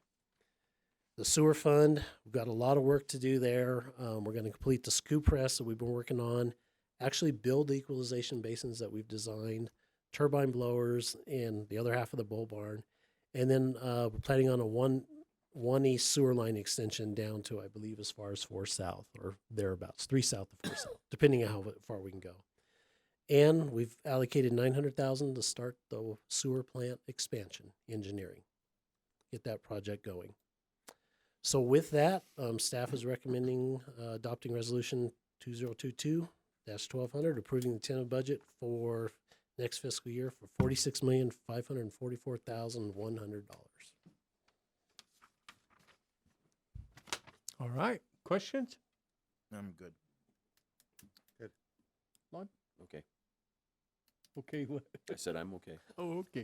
How about over here? I'm good. We did this last week. Uh-huh. Are we ready? Yep. All right. Dun, dun, dun, dun. Don't growl at me. I wasn't growling. I was clearing throat. Oh, okay. I will make a motion. We adopt resolution number 2022-1200, approving a tentative budget and proposed expenditure limitation for fiscal year 2022 to 2023 in the amount of $46,544,100 and setting June 28th, 2022 as the date for the public hearing on the tentative budget and for adoption of the final budget for fiscal year 2022-2023. Second. Motion made, 2 seconds. All in favor, say aye. Aye. Any opposed? Motion carried. Good thing we got that $100 in there. Yeah. Consideration and possible action to approve the First Amendment to the CVPD new police facility construction contract in the amount of $659,104 and authorize the town manager or her designee to execute. Frank. Thank you, Mayor and Council. We're about, as Council probably knows, a little over halfway through construction of the police station. So with that, we're accumulating some numbers and some changes and wanted to bring that to you. If we did it right, this might be the only time we're coming. So hopefully we'll get that. The first major item we're dealing with is the utility connections for the building. That was always a expense we knew would be coming. It was in the contract terms, it was to be paid by the owner, which is the town, but it wasn't in the contract for the people to bid on at the time of the bid because some of the exact quotes and everything weren't there. So what we're looking at there for utility connections, we've got it broken out. The electric connections about 44,000. The telephones about 15,000. Internet or cable, however you look at it, is 3,500. The gas connection's pretty substantial at 95,000. And so we're looking at about $160,000 to connect utilities to the building. So the next thing we looked at, and this is an option for council to consider, but I would recommend it. The existing parking lot that everybody parked in tonight is in pretty poor shape, in my opinion.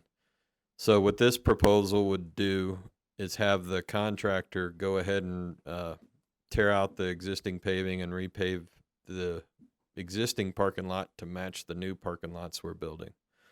And to replace the existing parking lot lights, which staff here tells me several times that their lighting's not very adequate. So we'd replace the existing lights and light poles to match the same ones we're putting in for there. So yeah, evidently the lights in here are not adequate either. So so that parking lot option is about $173,000 at current prices. So then we've got some of the building changes, and I tried to summarize these the best I could into major categories. Roofing changes because of supplier issues and trying to maybe change suppliers to meet schedules and that sort of thing. We're looking at approximately a $40,000 increase there. Some of the elevator codes have changed since the bid was opened. We now need visual as well as audio communications in elevators these days. I think this will be the second elevator in town. The first one's at the ball fields, in the scoring booth. The hotel does not have an elevator. So that increase is $15,000. With the natural gas, we're found out we're limited on gas supplies, so we're switching to a diesel generator and also upsizing the power output of the generator, but that's actually cheaper. The downside is we'll have to fill it up with diesel fuel from time to time. But that's a $10,000 savings. There's miscellaneous plumbing changes that are going in. Some of the irrigation system needs to be changed and things like that. About $14,000. Electrical changes are about $10,000 or $11,000. The flooring change is so we can try to grind and polish the concrete and use that as a surface rather than vinyl, which will be replaced. Should be a more durable surface if all goes well. $20,000. The driveway repairs where the old dumpster used to be on the north end of the parking lot is a low spot in ponds water. So that fix needs to be done no matter what. So that's $25,000. if we redo the town hall parking lot, that price is included in the other number. So we can take that out if we do the whole parking lot. And then we've got a $5,000 buffer in here because the asphalt prices aren't set yet, and everybody knows what oil and diesel and everything's doing now. So it's a pretty volatile market. So until we get approval and those prices are set, those costs could go up. And then staff also estimated potential contingencies for the rest of the project, the other 50% of the build. We're pretty confident it would not exceed about $200,000. So I know that's a lot, but it is a big project. So the total change order, we're looking at $659,104, and that would raise the contract from just under 7 million to about 7.6. So it's roughly 10%. And I do have our project engineer Scott's in the back. He's actually the expert on this. So if you have any detailed questions, I got backup tonight. In other words, So- you're asking us to ask questions? So he's doing a great job, and we actually are saving money using him. We let our contract construction managers go to try and save some money, and it seems to be working out okay, even though we hated to lose them. Okay, how about on the west? Any questions over here? Just one related to the parking. Would an overlay on the existing not be cheaper and just as sufficient? It would be cheaper, but with the size and the type of cracks that are out there, you're probably, I want to say throwing away money, but we're almost too far gone for an overlay. And correct me if I'm wrong, Scott, there's very little base under that. So that's pretty much paving on dirt out there. So we'd be looking at putting some structural gravel base underneath it too to help support it. Okay. Tom? Nope. Amy? You want to come back? Yeah. Close? No, I'm good. Eric? What's the buffer on the town hall parking lot? The price, Right. It can significantly change in the next couple days. how confident are we on that price? So You think? yeah, they've been pretty good. So what was the question? You on have the, insider on the town hall information? parking lot. I mean, that's a big project. that 173, would that price hold with the current market and things? Yeah, come on up and give me your talk with that. I believe the general contractor would hold that price. I believe they'd hold all the prices that you see tonight. Are the No, go ahead. No, you're are the utilities coming from? Are you guys doing the utilities, or is that getting paid directly to the utility companies? It's a combination of costs from the utility to extend utilities from whatever demarcation location they currently have. For gas, for instance, it's on the other side of 89 in front of the Commerce Building, and it's costs borne by the contractor to either provide conduit for the utility or to extend it from the final the new demarcation location, which for the gas, for example, again would be just outside the secure parking fence masonry wall. Where you could kind of visualize a gate from that location into the building. Thank you. Yeah, some of this I just wonder why, just like the parking lot, why wasn't that in our original scope of what we were going to do building this building? That parking lot didn't change that much in the last year. So I've been in contracting for a long time. I hate change orders. And I try not to have them. So can we go back to the original, to that other slide? So roofing changes were for what? Why are we having roofing changes? I think the best problem is way to describe it is that the the roofing material, the contractor, in order to meet schedule, has to seek other suppliers. That the original bid prices they got were from certain suppliers, and that schedule can't be met with supply chain issues. Okay, so that's supply chain and cost. Right. Okay. And so in the elevator, this rules changed since we did this bid? Yep. Actually, right after the bids were open, we found out about the visual part of the communications. With the diesel generator, how large of a base fuel tank, what are we going to have there? You've got technically 48 hours, but more realistically, you've got less than that, probably 27, just above a day's worth of fuel. I've already contacted the local fuel company that would deliver, and getting fuel wouldn't be difficult, but it's going to be expensive. And I'm not entirely certain what the city has as far as an existing contract, but if the town doesn't have one, certainly would be something to consider to make sure we're kind of first in line. I'm sure they would prioritize a facility such as a police station, especially since the EOC is included in the facility. Okay, and as far as the natural gas is concerned, what's the problem? Is it the size of a line that we can tie into? Is it volume? What? Volume for the entire town. There are no more connections being allowed in the town or in Dewey Humboldt, from what I understand. And they're working. The gas company's working to try and.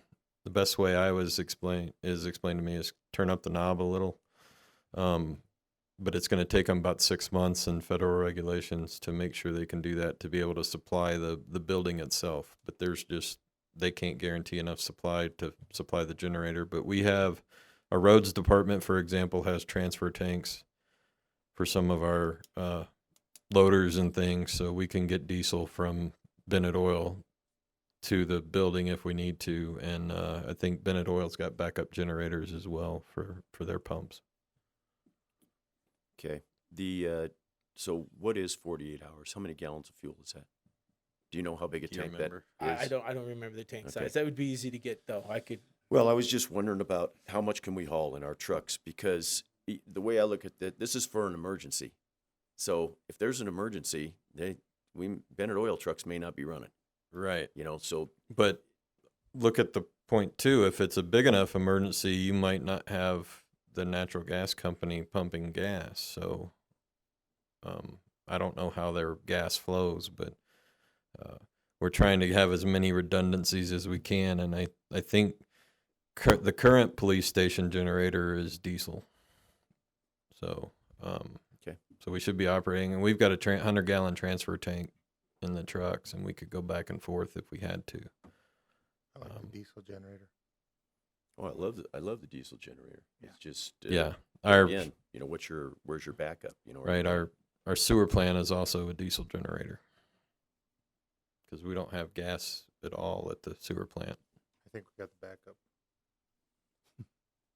All right. So plumbing, electrical changes, is that all the same thing? Same, just supply and cost. Typical equipment It's costs. a mix. There's a couple items in each. Some of it was misdesign. Some of it was incorrect specification on a product, like a hose bib, for instance. We didn't get frost-free hose bibs, so the project was bid without them. Had to change that because we certainly don't want to put hose bibs that are going to freeze during the winter, and unfortunately, they're a couple of grand for 2 hose bibs. It seems outrageous, but that's what it costs. Whoa. For standard hose bibs? It's not think of it as a commercial hose bib, something more durable than you would have in a residential circumstance, and they're protected from freezing. One example I could give you on that is the new green water fountain that's in the Memory Park by the bathrooms with the dog bowl. That is not frost-free. We have to winterize that because to get that water fountain with the frost-free fitting was $2,000 more 2 years ago.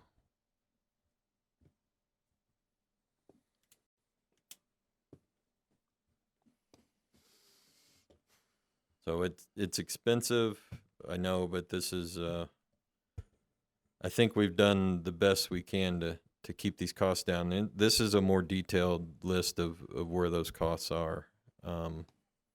Again, the parking lot, we can live with it if we need to. I think the reason it was left out was trying to save every dime we could in the beginning. So, it's going to look bad, but if council doesn't want to do the parking lot now, it's going to live, and we'll patch it and repair it as we do our other roads in town.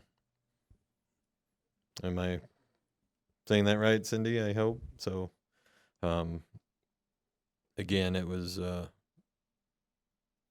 part of some of the issue. If I'd had Scott here in the beginning, it might have done a little better. He's done a good job trying to look at all these options and work with the contractor, and to give our contractor some credit, Danson, they've worked really hard to try and keep all the prices down they can, and it's been a pretty good team between Scott and Danson and the architect to try and come together and work through these tough times the best they can. So I think everybody's been working really hard on all ends to try and keep this thing as close to the original bid budget as we could. So I got a question on item 16 you got there, the concrete on the first floor, polishing instead of using the vinyl. So it's going to cost more to polish the concrete than to put the vinyl? Correct. So if you didn't want to do that, we could go back to the vinyl. But it'll last a lot longer. But we think the concrete longer? in the end will be a better finish. That's like a clear coating right on there. Mm-hmm. A sealing. It's a grinding process to polish the concrete. It opens the pores a little bit and exposes aggregate, and then you do put a hardener, a filler, and then a sealer on top of it. So it's a little bit of a labor-intensive process. It takes a little longer than maybe just installing laminate flooring, but you'll certainly get longevity out of it. And if you need to, you can always put flooring over the top. So what does it look like 2 years down the road with people trampling over it, gravel, sand on their feet? If it's a polished floor, is it not going to scratch all up and look bad? The concrete won't necessarily scratch, but it'll certainly dull up if not properly cared for. But you would have something similar with the kind of the quality of the LVT that we selected for the building. Right. And you could always have the floor repolished fairly easily and less expensively to kind of bring it back to its full luster. Not that I'm suggesting you do that, but even if you only did it every 5 or 10 years, you'd bring it right back. Okay. And then can you elaborate a little bit on the contingency fund? The 205,000? Right. Yes, sir. Okay, so I've done construction for 25 years. I don't know if it looks like it. Hopefully not, but but most of my construction experience is in vertical construction, not horizontal. I do have some horizontal, some pipe and roadway experience. Horizontal construction a little different than vertical construction, and maybe the town wasn't necessarily prepared for a more vertically integrated project. There's typically a lot more change orders, and typically line items are bid per item as opposed to lineal foot, cubic yard, ton that you'd have on a road or a sewer or water project. The point I'm trying to make is that in my previous projects, you'd have somewhere between 5, 7, or 10, 15% contingency. This project had what I believe was less than a 1% contingency of only $40,000 for essentially a $7 million project. I spent that the second day I worked here on November 4th, January 4th, sorry. Whenever it was. Yeah, whenever. And I swallowed pretty hard because on my third day, I knew I'd have to go tell him I needed more money. That was a fun conversation. I feel pretty confident that I probably won't spend more than $50,000 of that if I have to spend a penny of it. But when we took all of these figures into account, I started with 10%, I minus $40,000, then I subtracted all the things that we know about, and I got left with 205,000. So I figure I wasn't shooting myself in both feet when I came here tonight. It's a lot of money. There's no way around it. But it ensures that I can finish that project the way it was designed and the way the PD needs it.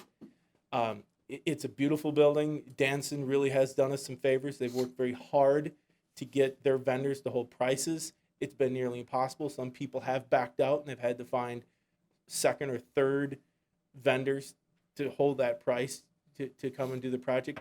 It's certainly not going to be under budget, right? And I know we want to always say that we're on time and on budget, but the project at this point is ahead of schedule, which they would not want me to say, and it does look beautiful.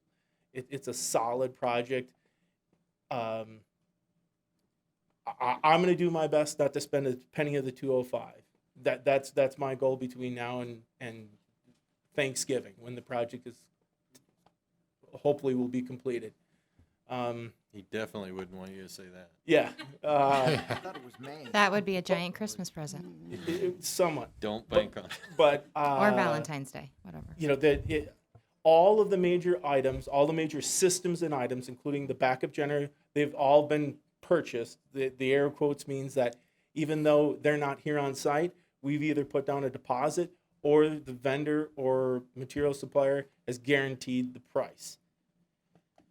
But that doesn't mean anything, you know, something can't change yet. If somebody decides to back out, or for some reason we can't get a material because it's stuck offshore, we may have to come up with an alternative.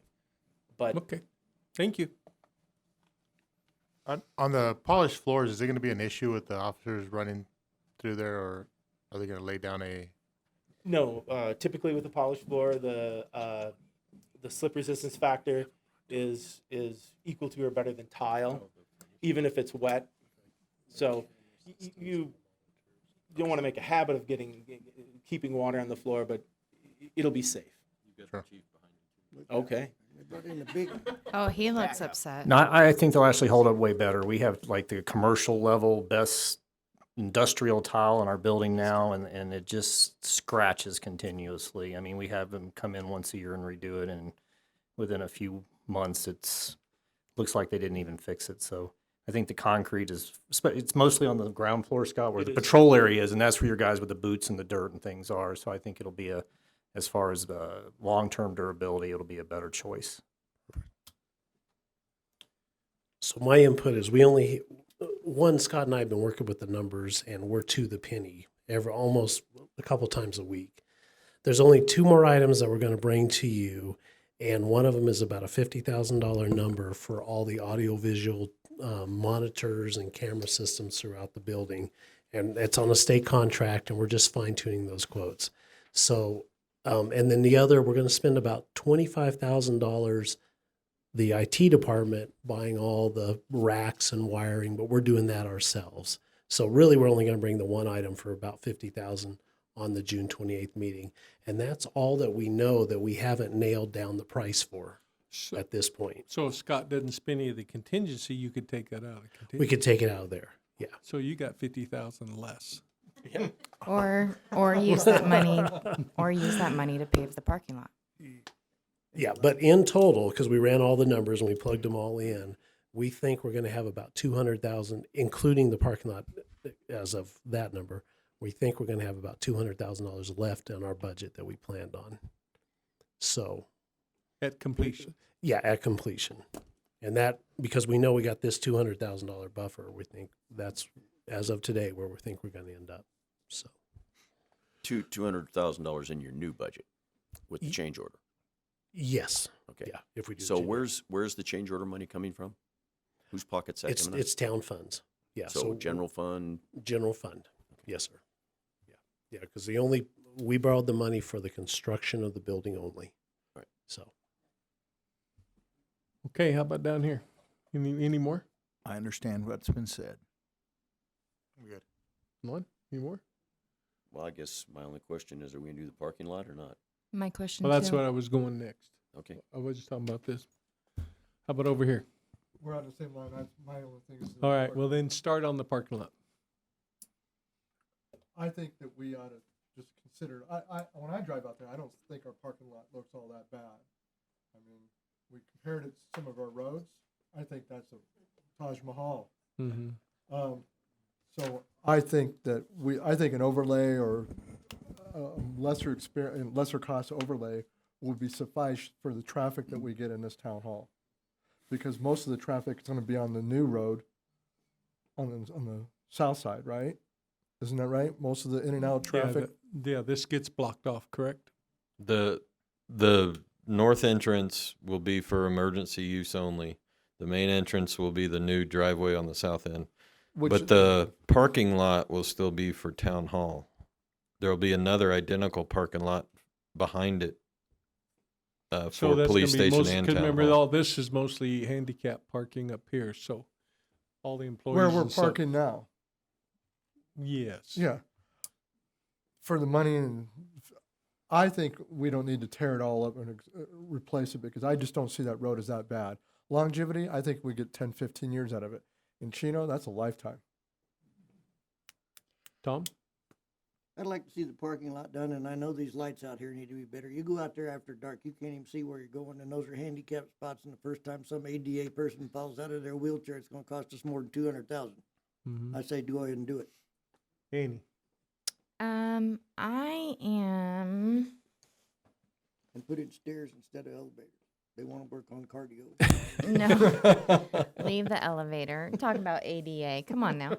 The town hall parking lot is concerning to me. So, Frank, I will ask you, is it an option to just put a cover over it, make it match, not rip it up?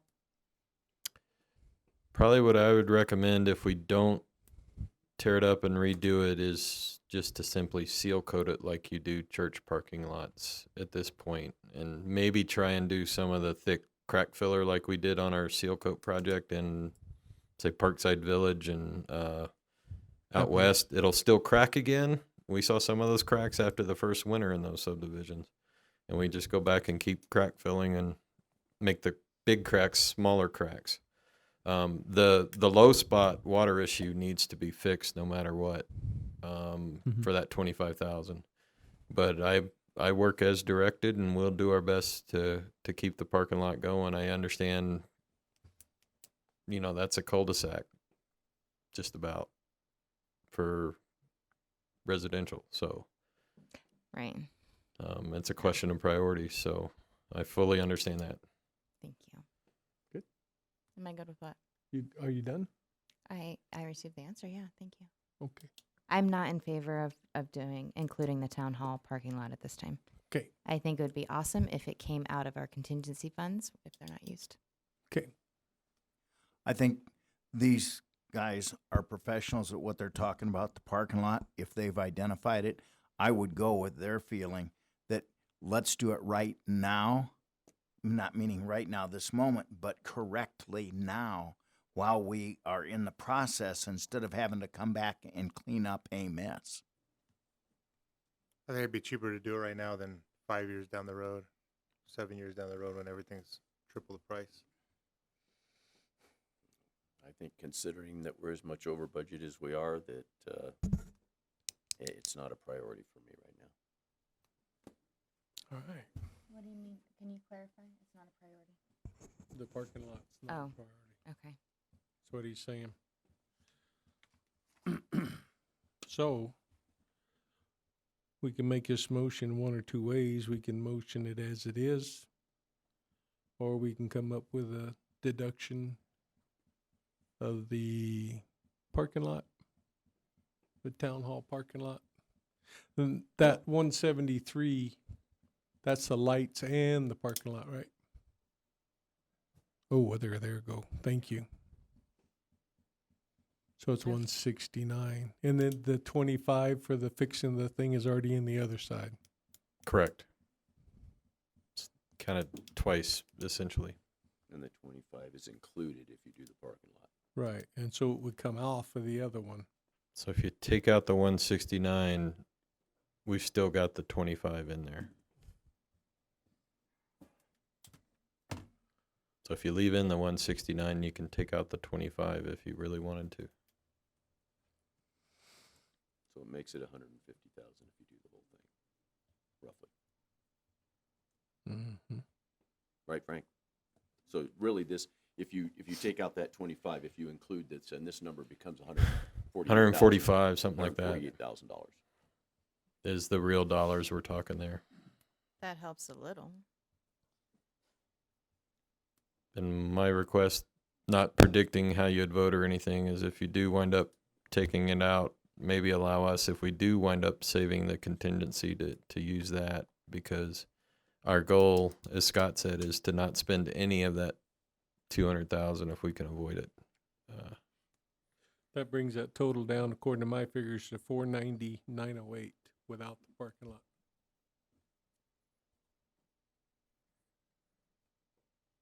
All right. Well, I'd like to have everybody just say, I mean, who's willing to spend $148,000 to do it right now versus coming back and doing it sometime later down the road?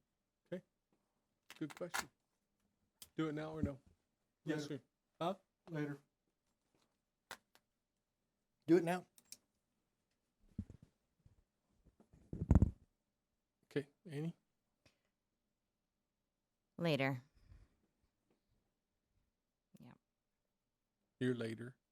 You want to do it now? Do it right? now. No. I hate being the split guy. 3-3 again. It's on you. I Well, know. you haven't mentioned had an opinion yet, so You have what? you haven't shared your opinion yet. Well, I can understand wanting to do it now. It's because it's going to be cheaper. And then now than doing it a year from now or 5 years from now. It hasn't got no base under it to speak of, so we could fix that at the same time. It's not just the pavement, it's also ripping it up and fixing the base and recompacting it. However, I can also see wanting to save the money because we're over budget. So I'm split. You're not allowed. I know I'm not allowed to be, but I can think about it for a minute. Okay, would everyone feel more comfortable if we did maybe later and then out of the contingency funds? Is that a possibility from an engineer standpoint? Like, when is the parking lot done in this whole process? Is it at the end? Scott, help me. Would that be? Where'd Scott go? Who said he could go sit down? He doesn't want to be up here. He's been working on since 6 this morning, so. Yeah, that's okay. I'm fine. We could do the parking lot at any time. Okay. We wanted, the plan was to get the PD parking lot done, the new parking lot, so that we could kind of flip and provide some parking while we tore that up. But we'd also probably do it on a weekend, since we'd have Friday, Saturday, Sunday, to minimize the impact on town hall operations. So we'd get creative with schedule and fit it in there, but it would probably be near the end. So in a perfect hypothetical situation, those contingency funds are still there and the parking lot is done out of those funds at the same time as the other parking lot? Yeah, it gives In the me, perfect a goal not to hypothetical. spend that money then, and give you 2 Christmas presents instead of just one. I like that. If nothing else goes wrong and they have to use that contingency money for something else. Correct. So we're putting it on the line. So it's either hopefully that works or Are you good with that? I am. Okay. Tom? Do it now. Where are you at? I like my option. Contingency option? Mm-hmm. How about down here? Contingency, you want to do it Do it now. Yeah. Do it now. Do it now. You good with the contingency option? Yeah. All right. So make the motion then to fix that. Well, I didn't catch how many is who. Like We what have are it as 3-3 right now, Mayor. Yeah, Again? Still. Because he said yes, he was good with that. So that's 1, 2, I was 3. contingency. Yes. And yeah, that was all 6 of us. Me, yes. Oh, okay, we missed yours. That was 7. Yes, on what part? I'm sorry. For you? Huh? What part? Okay, hold on. We need to redo that because some people said do it now, and that wasn't very clear. So I have 3 on contingency. I have 3 for now. I didn't hear your response. Mine would be the contingency. Okay. There it is. Okay, so now you want to do the motion without that. Whew. That's not true. No. Mm-mm. Aaron or Andrew, could you help me out with the wording on this? I'm sorry, I'm jumping the gun. Do you have any questions for anyone else? I don't have any questions. Okay. I have one. Oh, Just- where's that at? So if we vote for this, just, I won't get punished for coming back up and giving a financial report at the end to see No if we're there or guarantees, not? Frank. Okay. That's why you make the big bucks. Okay. Frank, it's hard to stomach another $173,000. I understand. I just didn't want to try and come back up if I could avoid it, but Okay, well, you're welcome all the I'm time. up here enough anyway, so. Well, we like seeing your face. Andrew or Mike, can you give me some guidance on how to reword this motion, please? If you could, Vice Mayor, can you clarify the amount that you're reducing it by? I came up with $490,908.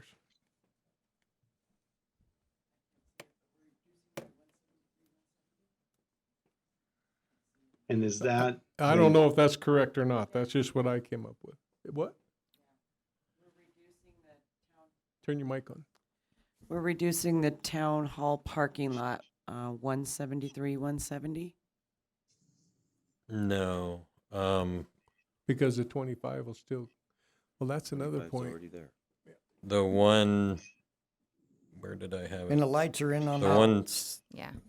I'm getting different numbers. It'd be reducing the 169,096.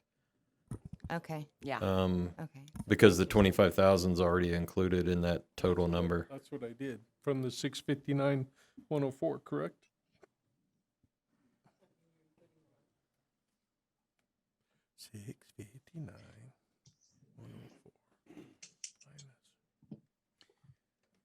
Well, maybe instead of having an absolute approved number, perhaps it's easier just to have the motion say approving the change order to the contract, subtracting the amount for paving of the town hall parking lot and directing that that be used from contingency instead.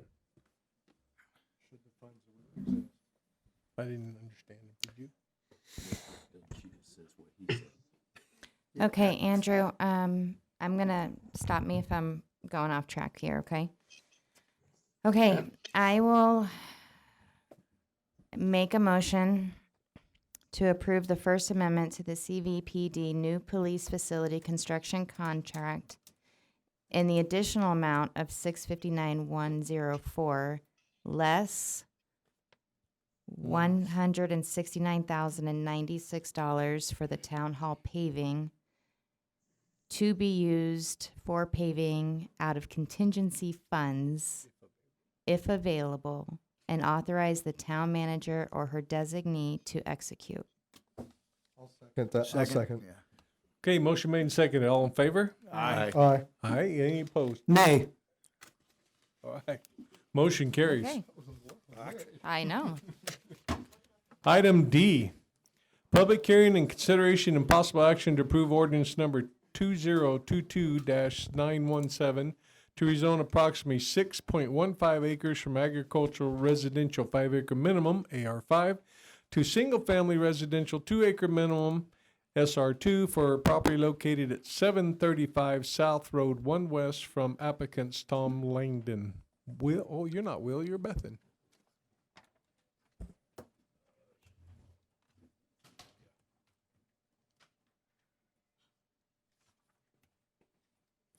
All right. Well, thank you, Mayor, Vice Mayor, and council members. Bethan Hang, planner with the town. Tonight, the item before you is a request for a rezone for a property on 735 South Road 1 West. The applicant is in attendance tonight.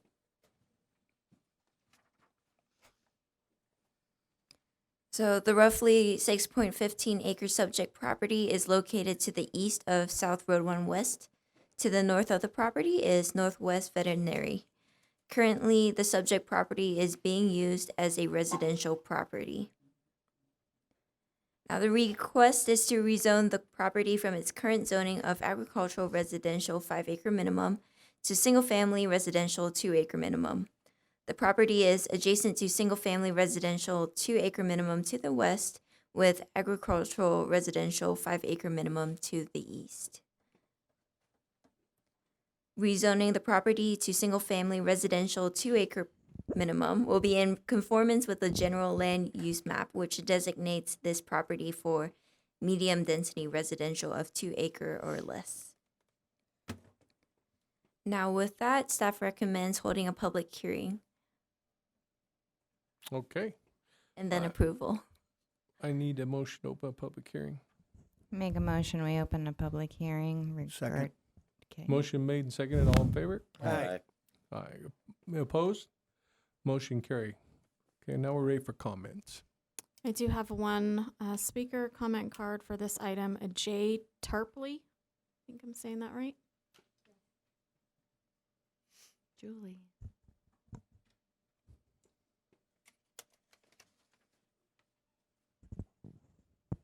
Good evening. Good evening. Thank you for listening, Mayor, Vice Mayor, and Councilman. My name is Julie Tarpley. We have 5 acres that is on the east of the property. And we're requesting that the property in question remain an agricultural.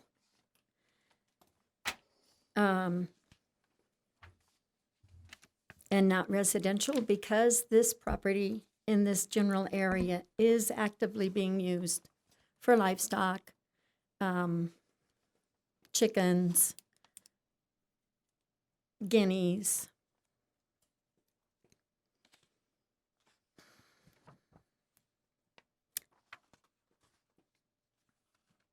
I have 2 concerns besides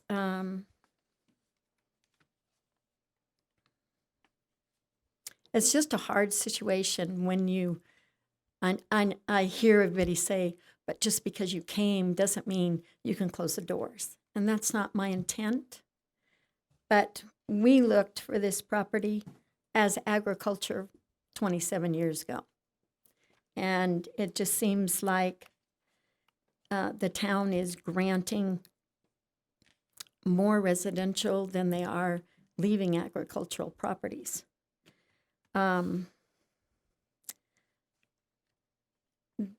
Water is the issue.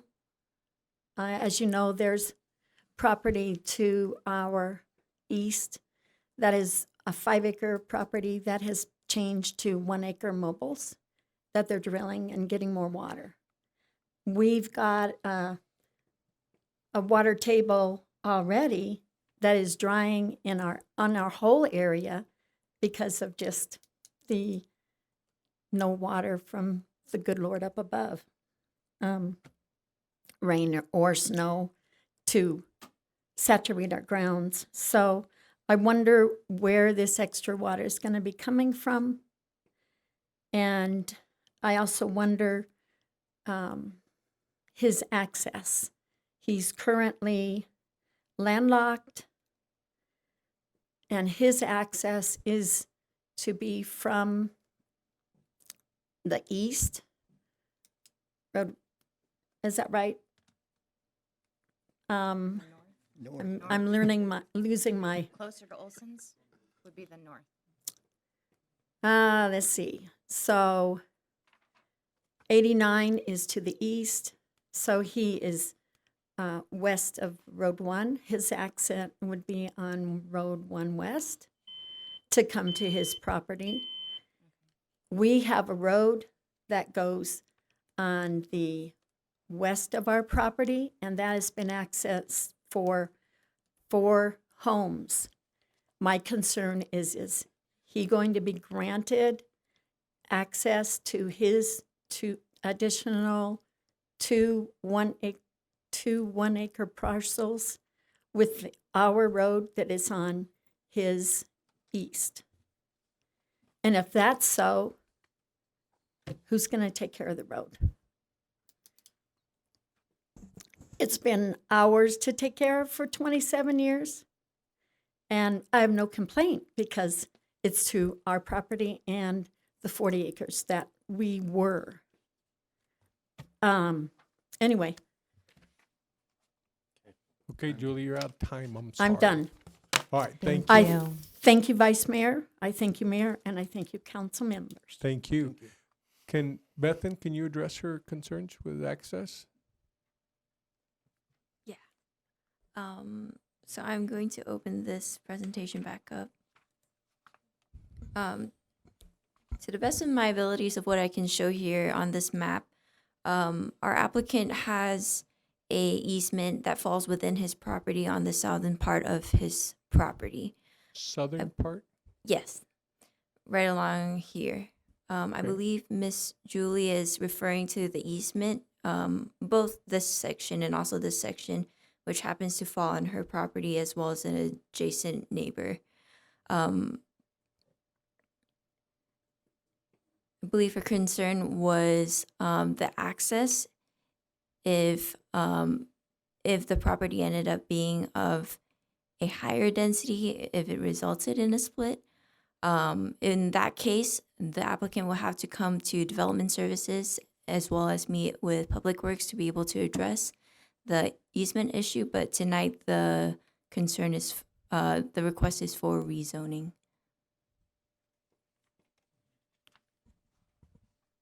I'd still like to verify what, I'd like the public to know too. What is going to be required of this person via our new things we set up for subdivision plans? Perfect. Thank you, Mayor, Vice Mayor, Council.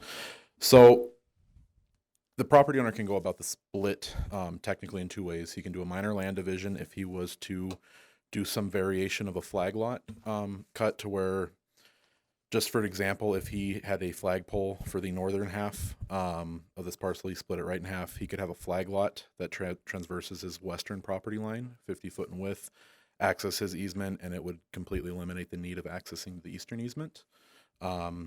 Or if he did want to go through a minor subdivision, create an easement, he could go through that. Road improvements would be based on 3 lots or less, which I believe is a dust-free, it's AB, not a paved access at that point. If the property owner does wish to explore the option of access on the eastern side, he would have to get an agreement between those property owners that currently own that easement to provide access. So it's not just something that the town would grant. It would have to be a neighbor agreement between all parties who use that easement to grant access to Mr. I'm so sorry, Langston, his new parcel. Does that answer? Well, so regardless of how he gets in there, he's got to build a road. Correct. Yeah, either There's no easement, it becomes a road now. Correct. Yes. Okay. All right. I just want to make sure. The road, is this road, I lost it. Is the road still coming off of the south west corner, coming over to Rome West? Correct. So it comes in It's from. not going off the northeast corner, going to the north. No, so there is one, but this Mr. Langston's property does not have legal access to it. Okay. And I would like the opportunity to clarify the agricultural comments that were brought up with the concerns. Okay, one more question on absolutely. the road. So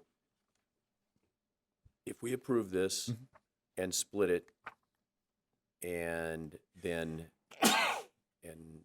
and that is granted, then regardless whether he builds a house, whether he doesn't do anything with it, he still needs to build the road. Whenever the division of land occurs. So at this point in time, it would not, but once that property becomes 2, or I think he can potentially get 3 out of this, he would need to build a road. Okay. Yes. And I'm sorry. Yeah. But he has 6 acres, Correct. 6 point something. Yep. And he's requesting the zoning to 2, SR2. That is correct. So is he splitting it twice or 3 times? I believe his intention is 2, but he is here if you would like to ask that question of him. I don't know 2. if 3 would be possible. He said 2. Okay. So does that 2 mean it's going to actually be 4? It's going to be 3 acre lots? More than likely. Okay, because he'd be giving out so much for the dedication Or of the road or easement. 2 acre and then a remainder of a 4. So it depends on how he wants, but he could not go lower than 2 acres per lot. Right. And he would, if he tried to do it 2 splits, he wouldn't make it because of the easement dedications, right? Or 3 splits?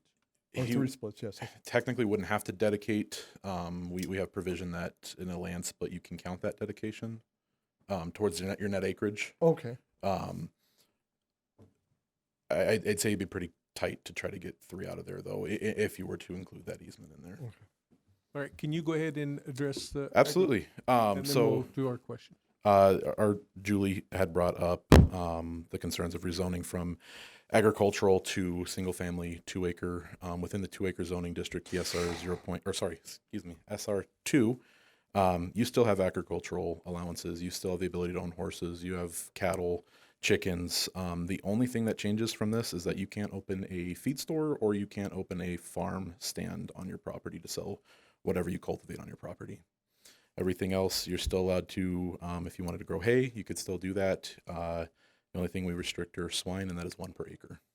And that's across all zoning districts, including agricultural. Okay.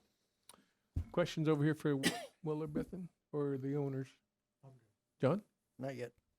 Annie? Clay? No. One more question on on drainage. What will be required? Can let Frank answer that? Okay. I'll have him.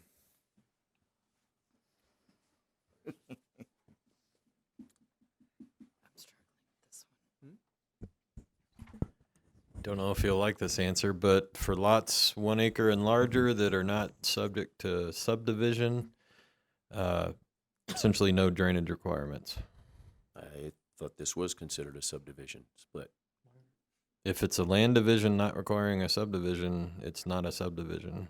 If he has to build a road and it falls under a minor subdivision, then there'll be a drainage component to the design.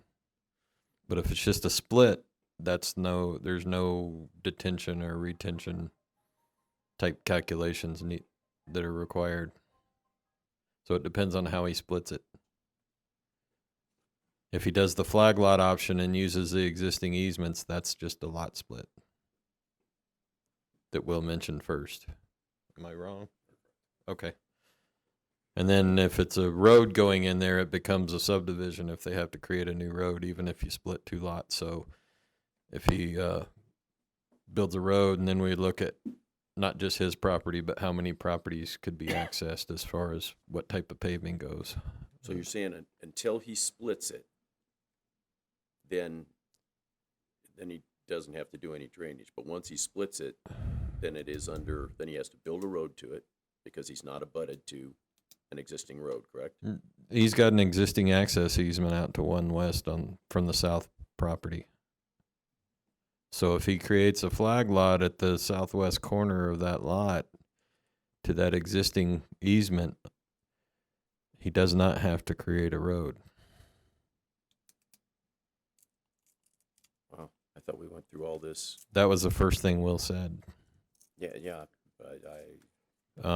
It's hard to show on this map, but the bottom left corner, there's an easement along the southern boundary that goes across the neighbor's property out to 1 west.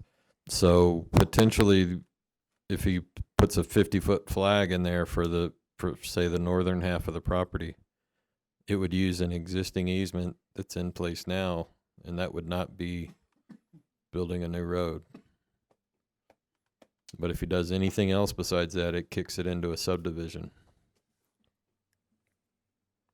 All right, I guess I don't understand the code, because I thought if we didn't have 100 foot of frontage per lot on an existing roadway, that you had to construct a new road.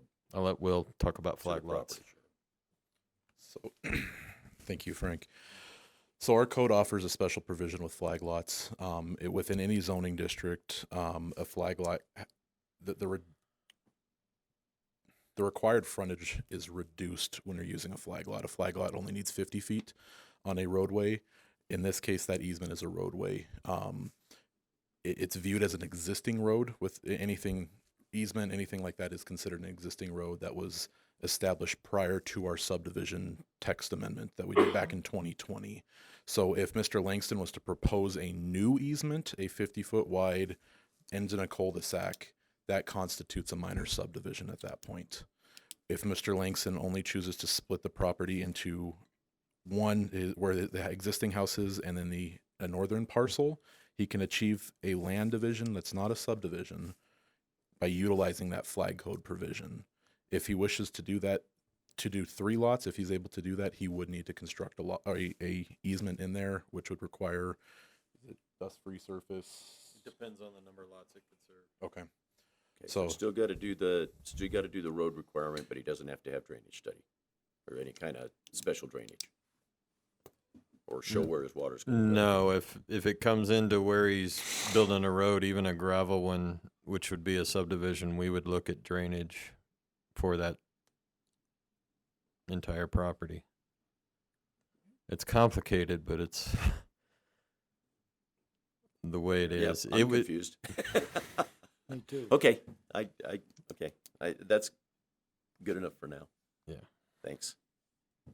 Okay, so I got Bethan, Will, and Frank saying he can do a flag lot, and I haven't heard anything from the gentleman saying anything about he wants to do a flag lot. Can we get him up here and say yes, no, maybe?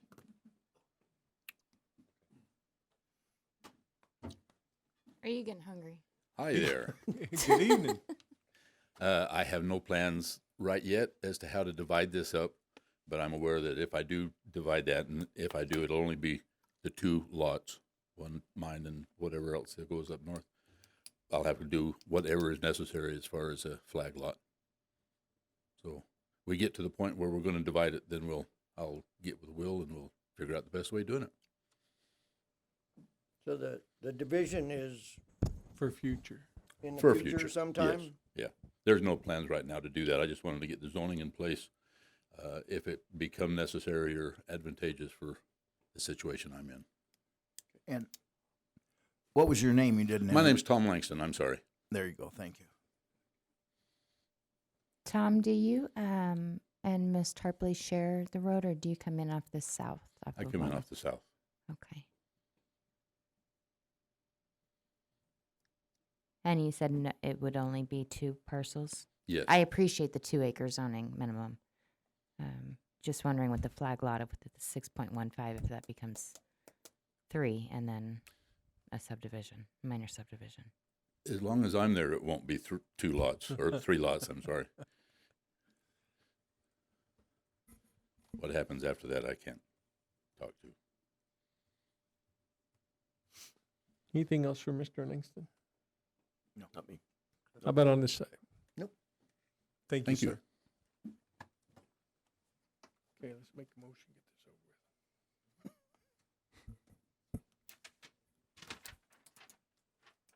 with. Close the public hearing first. So, Oh, yeah, I'm sorry, I did. I make a motion we close the public hearing. oh, and if I okay, may thank you. interject real quick, we don't actually have to have motions on the public Yeah. hearings. We can open I'd and like to close make a them. motion. We close the public hearing. Okay, we're gonna close the public hearing. We're just getting Motion that we didn't even ridiculous. Okay. All right, close the public hearing and then ask for a motion.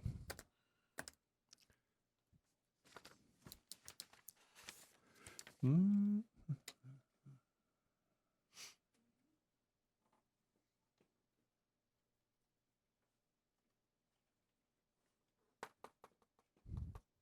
You want somebody else to do it?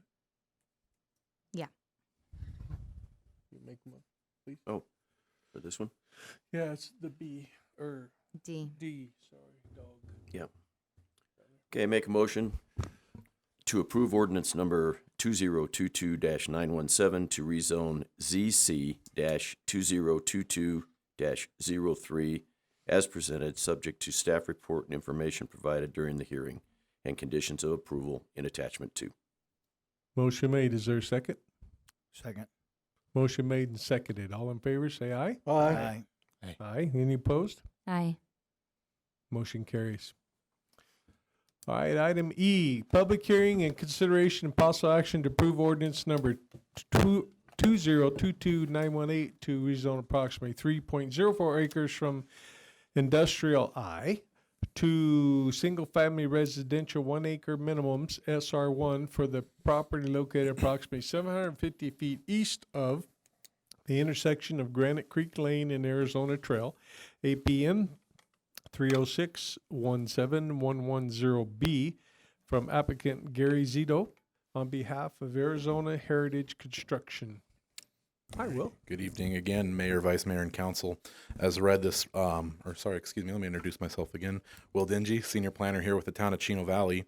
As read, this item is a requested rezone for a 3-acre parcel of industrial land with the requested zoning district of SR 1, so a single-family residential 1-acre minimum. The applicant, or Representative Jody Zito, he's the property owner, is in attendance this evening. So the subject property in question is located to the east of the intersection of Granite Creek Lane and Arizona Trail. To the north, you have El Charro Norte, and to the west, you have the Sunrise subdivision. Granite Creek Vineyards is down here in the south, kind of west portion here. The town's business park is located to the east. Currently, this property is vacant. So the zoning is kind of a mixed area here. Currently, the property is industrial. To the north and to the east, you do have industrial zone property as well. To the southeast, you have commercial heavy and some commercial light. And then to the west and south, you have predominantly single-family residential 1-acre minimum, which is what the applicant is requesting tonight. The general land use designation for this area, for the subject property, the area to the north, west, and south is designated as medium density residential 2-acre minimum or less. To the east is designated as a commercial district. The applicant's request of SR1 zoning is in conformance with the general plan. Now, during the May 3rd Planning and Zoning meeting, there were several points of discussion made regarding the rezoning of the subject property and the potential impacts on surrounding industrial zone properties, specifically the 28-acre piece of property. It's kind of covered up here, but it's represented here on the east that is owned by Mr. Wells. The biggest concern was the 500-foot separation requirement, an industrial district that is required for medical and recreational marijuana from a single-family or a residential zoning district.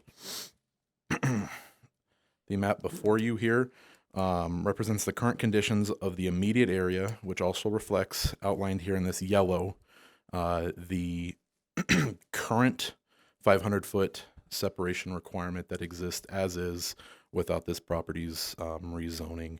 The 28-acre subject 28-acre piece that is owned by Mr. Wells is represented here, as well as a FEMA floodplain and floodway. The floodway is the darker blue, and then with the lighter outer edge around the FEMA here, or the FEMA floodway, is the FEMA floodplain. And then if there are any questions regarding the FEMA designated areas, impact areas, Frank Marbury is here to answer those for the council. Do you happen to have a slide that puts a floodway over the top? So it is represented here. It is kind of cluttered. You do have this outer light blue, which is the FEMA floodway. Floodplain, and then the darker, which is the FEMA flood. No, I was meant something that has this over the top of Mr. Wells's property. So Mr. Wells's property is located here. Gotcha. Okay. Okay. I see it now. Thank you. Gotcha. Now, if council does choose to approve Mr. Zito's rezoning request, this map reflects what the increased 500-foot separation requirement for the marijuana use would be. So the only thing changing between these two is if Mr. Zito's property is rezoned to SR1, this buffer does increase along Mr. Wells's property into the designated FEMA floodway and FEMA floodplain areas. With that, staff is recommending that we hold a public hearing and then approve ordinance number 2022-918 as presented. And I'll go ahead and open up to questions or discussion from council. Okay, we're going to open up public hearing. Any questions on this side? No. For Will? Would it's got to be 500 feet away from the building, or it could use that as a parking? So typically it's parcel to parcel. So from property line of a residential use to property line of industrial marijuana use, there has to be a 500-foot separation. Now there are always some divisions of land that can cut those parcels that are impacted out, so to make that parcel usable. But best planning is to make it property to property and not building to, or property line to building. Thanks. Hang on, I did something wrong. That's okay. I think if you open the public hearing, so I think we should actually hear from the public. And then if there's questions after that, then we can move on to that section. I did that wrong, Will. Take That's your okay. take your answer back. You take your question back. I'll take it back. That's okay. Okay, now we're opening a public hearing. Is there anybody, do you have anybody wanting to speak? I do. I have a Mr. John Kuzicki.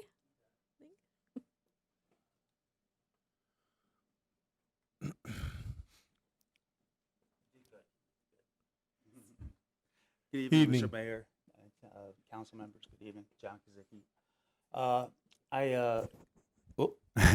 I'm the real estate agent for Mr. Kurt Wells, and just as Mr.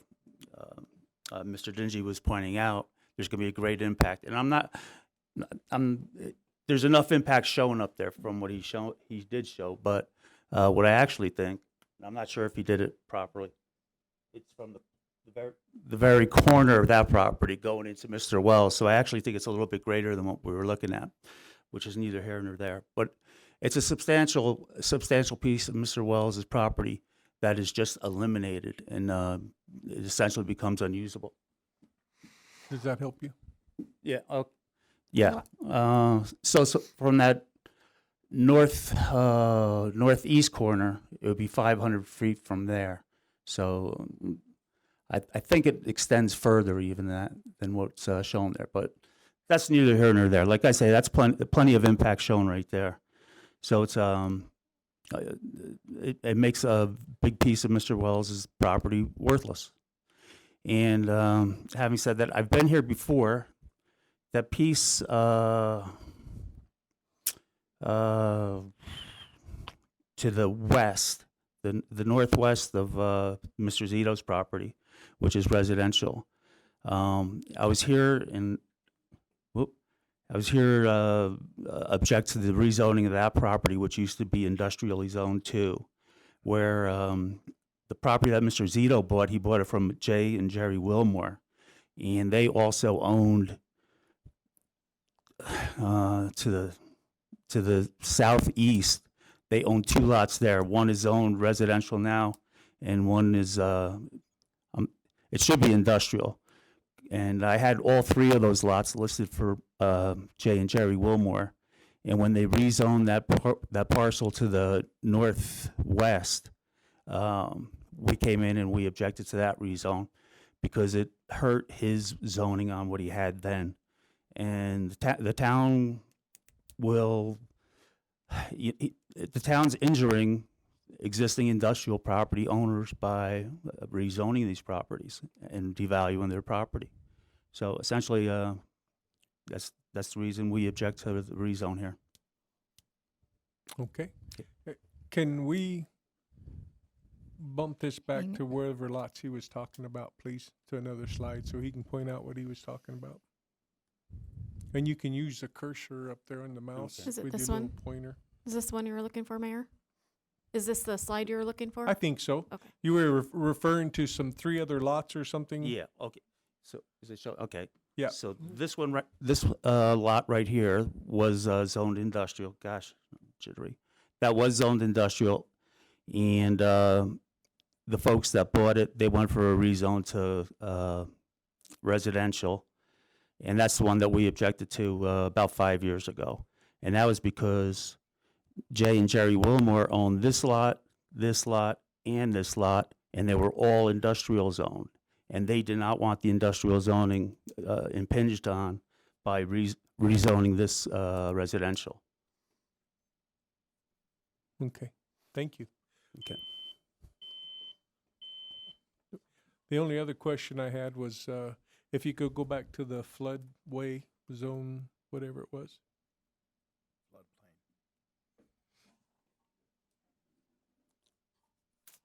Is that yours, Will? Oh, there it is. Can we maximize that? Thank you. Thank you. So is the 500 foot, is that not showing most all of that in the non-buildable property of Kurt's? Well, I would hesitate to say that's non-buildable. You could build in there. You could build in there. Oh, you can? Yeah. Look at the project on Road 4 South. On the east side where of the they highway. diverted the water? Yeah. Yeah, it may be more expensive to work and develop in there, but it's buildable, and you can develop that property.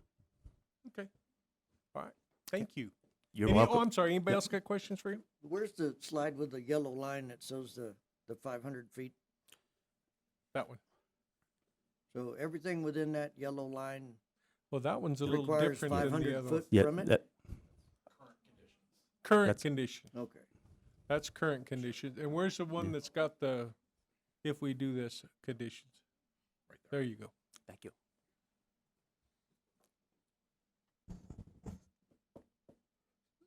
So I'm assuming that so this, confused. for the sake of discussion, it moves the boundary, but it can still be industrial. Why can't it still be an industrial? Oh, You- wait. It would still be industrial, but it just impacts what can be built there. For marijuana grows. Okay, so, okay, I understand that part. That's all I have for him on this one. Well, I have th- a question for Andrew later.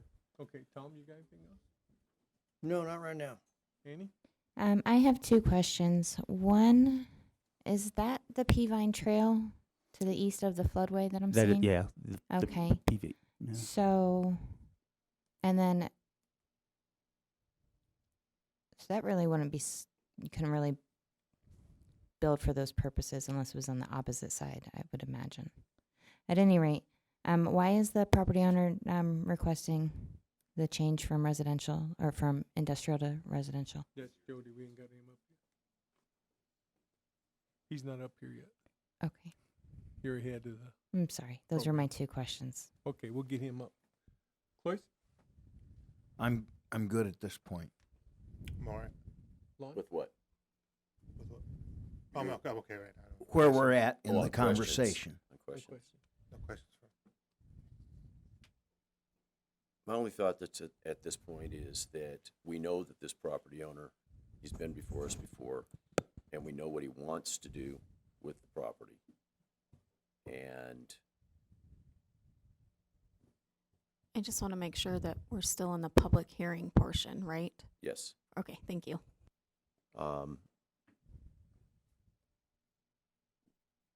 if we grant this rezone, then it does largely affect what he's already got plans to go forward with. So, just a consideration. Okay. That's it. No more questions for him? Thank you all. Appreciate it. Thank you very One much. more question. I'm sorry. Oh. With or without this rezone, would those plans still be able to move forward? With the, I shouldn't be factoring one person's property into another person's property, but I am confused and I'm just looking for clarification. So I see the floodway, the flood zone, and the Peavine Trail. So if we were to grant this request for a rezone to residential, how does that negatively impact Mr. Wells' property outside of the boundary of notification? Well, the only eligible part to locate a grow facility would be just in this little corner right here. Okay. Which, you know. Okay, but not on the other side of the Peavine. The other side of the Peavine doesn't come into play. It's a different parcel, still owned by Mr. Wells, but it's not being affected by this rezone.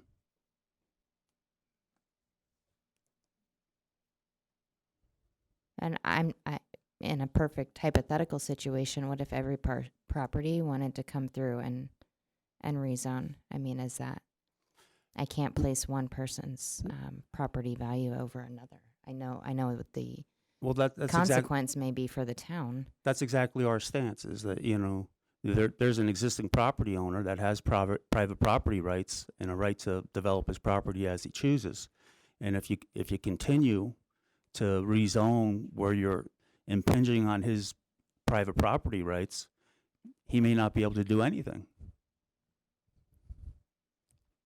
And my understanding is that his so- intention is to sell this property to grow Well, marijuana. that would be the highest and best use for it. Okay. I'm done with questions. Okay. Thank you again. Again, thank you all. Appreciate it all. Mm-hmm. Mr. Zito, you want to come up? Please.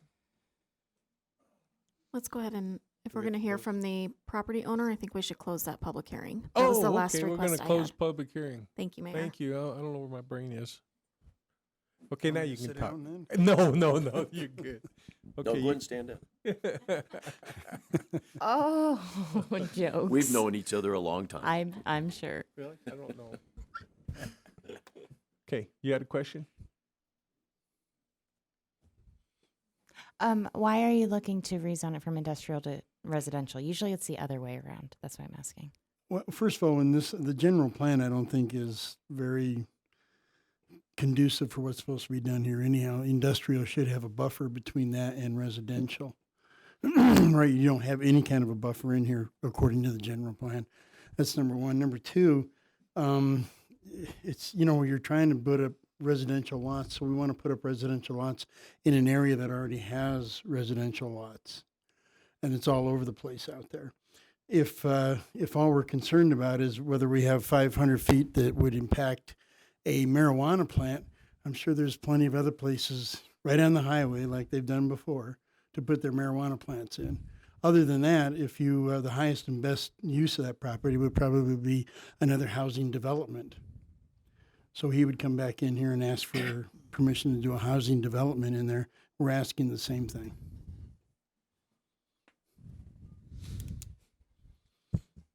My other question would be is, how many marijuana plants do we want to put in this city? I've been here a long time. I just don't understand that. So we're looking at 1 acre minimums. Mm-hmm. There's already a road that's partially done right there, so we're giving up part of our property for the road to get access to them. We'll wind up with a cul-de-sac in there for the fire department. You also have the one property that's blank that isn't yellow right there. I think he's actually going to petition to have his rezoned here pretty quick too. Roki. Yeah, I think he's going to do the same thing. I just don't understand the difference here between a floodway that you're going to have to go through all kinds of ADWR, everybody else, federal, FEMA, the whole 9 yards, to do anything else in there other than what's being used for it right now. He runs a few cows in there. This light is really messing with me. So your intent is to make a minor subdivision with the cul-de-sac? It'll be a minor subdivision, yeah. And like you say, there's already a road that goes down through there that the lot that's on the north west side of us If you use right the there. mouse, you can point with it. Oh, it's a mouse. Yeah. This one right here, there's already a road that goes from here in right there. We're going to create a cul-de-sac for the fire department, and there's already a road that these two have given up part of their property for that road. We're going to wind up giving up the other half for our road. As far as drainage goes, everything drains naturally. It'll go right to the wash like everything else.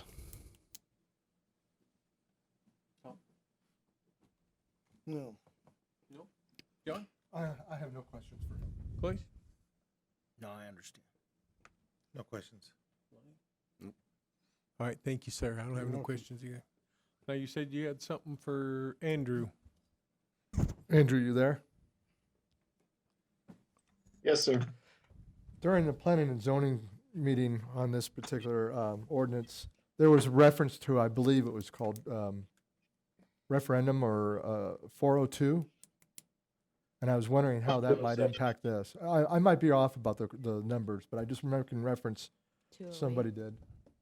Yeah, Prop 207, the original Prop 207, which was Private Property Rights Protection Act, rather than the second 207, which ironically also fits here, which is the recreational marijuana initiative.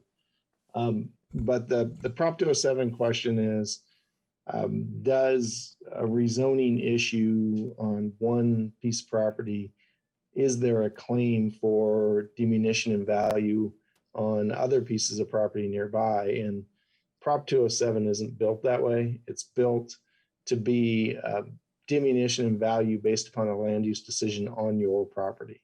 So it's not if someone does something nearby you that you can claim a diminution in value. It only is if your property actually has a rezoning or some sort of land use change to it that you can make that claim. Thank you, Andrew. You good? Is there anything else? Either side? No, no, no. No, no, no. The surrounding properties are 1 acres already? 1 acre minimums? I believe so. I asked Will there. It's right here. Oh, no, that's not it. So predominantly to the Like west and 100 to the pages. south, they are single family one. To the north and to the east is currently industrial.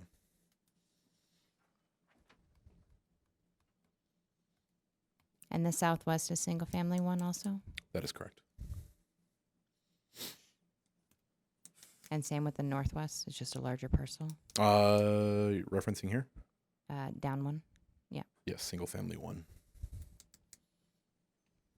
Makes sense to me. I can't. Are we going to close public hearing? We already It's did very that. closed. See, Aaron made sure I did that. You got on time on that. I need coffee. Okay, I will.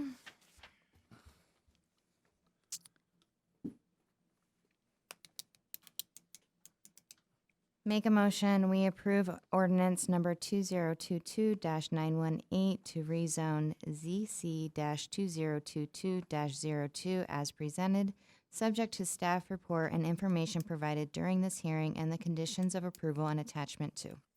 I second. Motion made and seconded. All in favor? Aye. Aye. Any opposed? Opposed. Nay. One opposed. Two. Two opposed. Okay, motion carries. Lonnie, you're up. Okay, well, I'll make a motion, we adjourn. Second. Second that. Motion made and seconded. All in favor? Aye. Good Aye, night, we stand everyone. adjourned.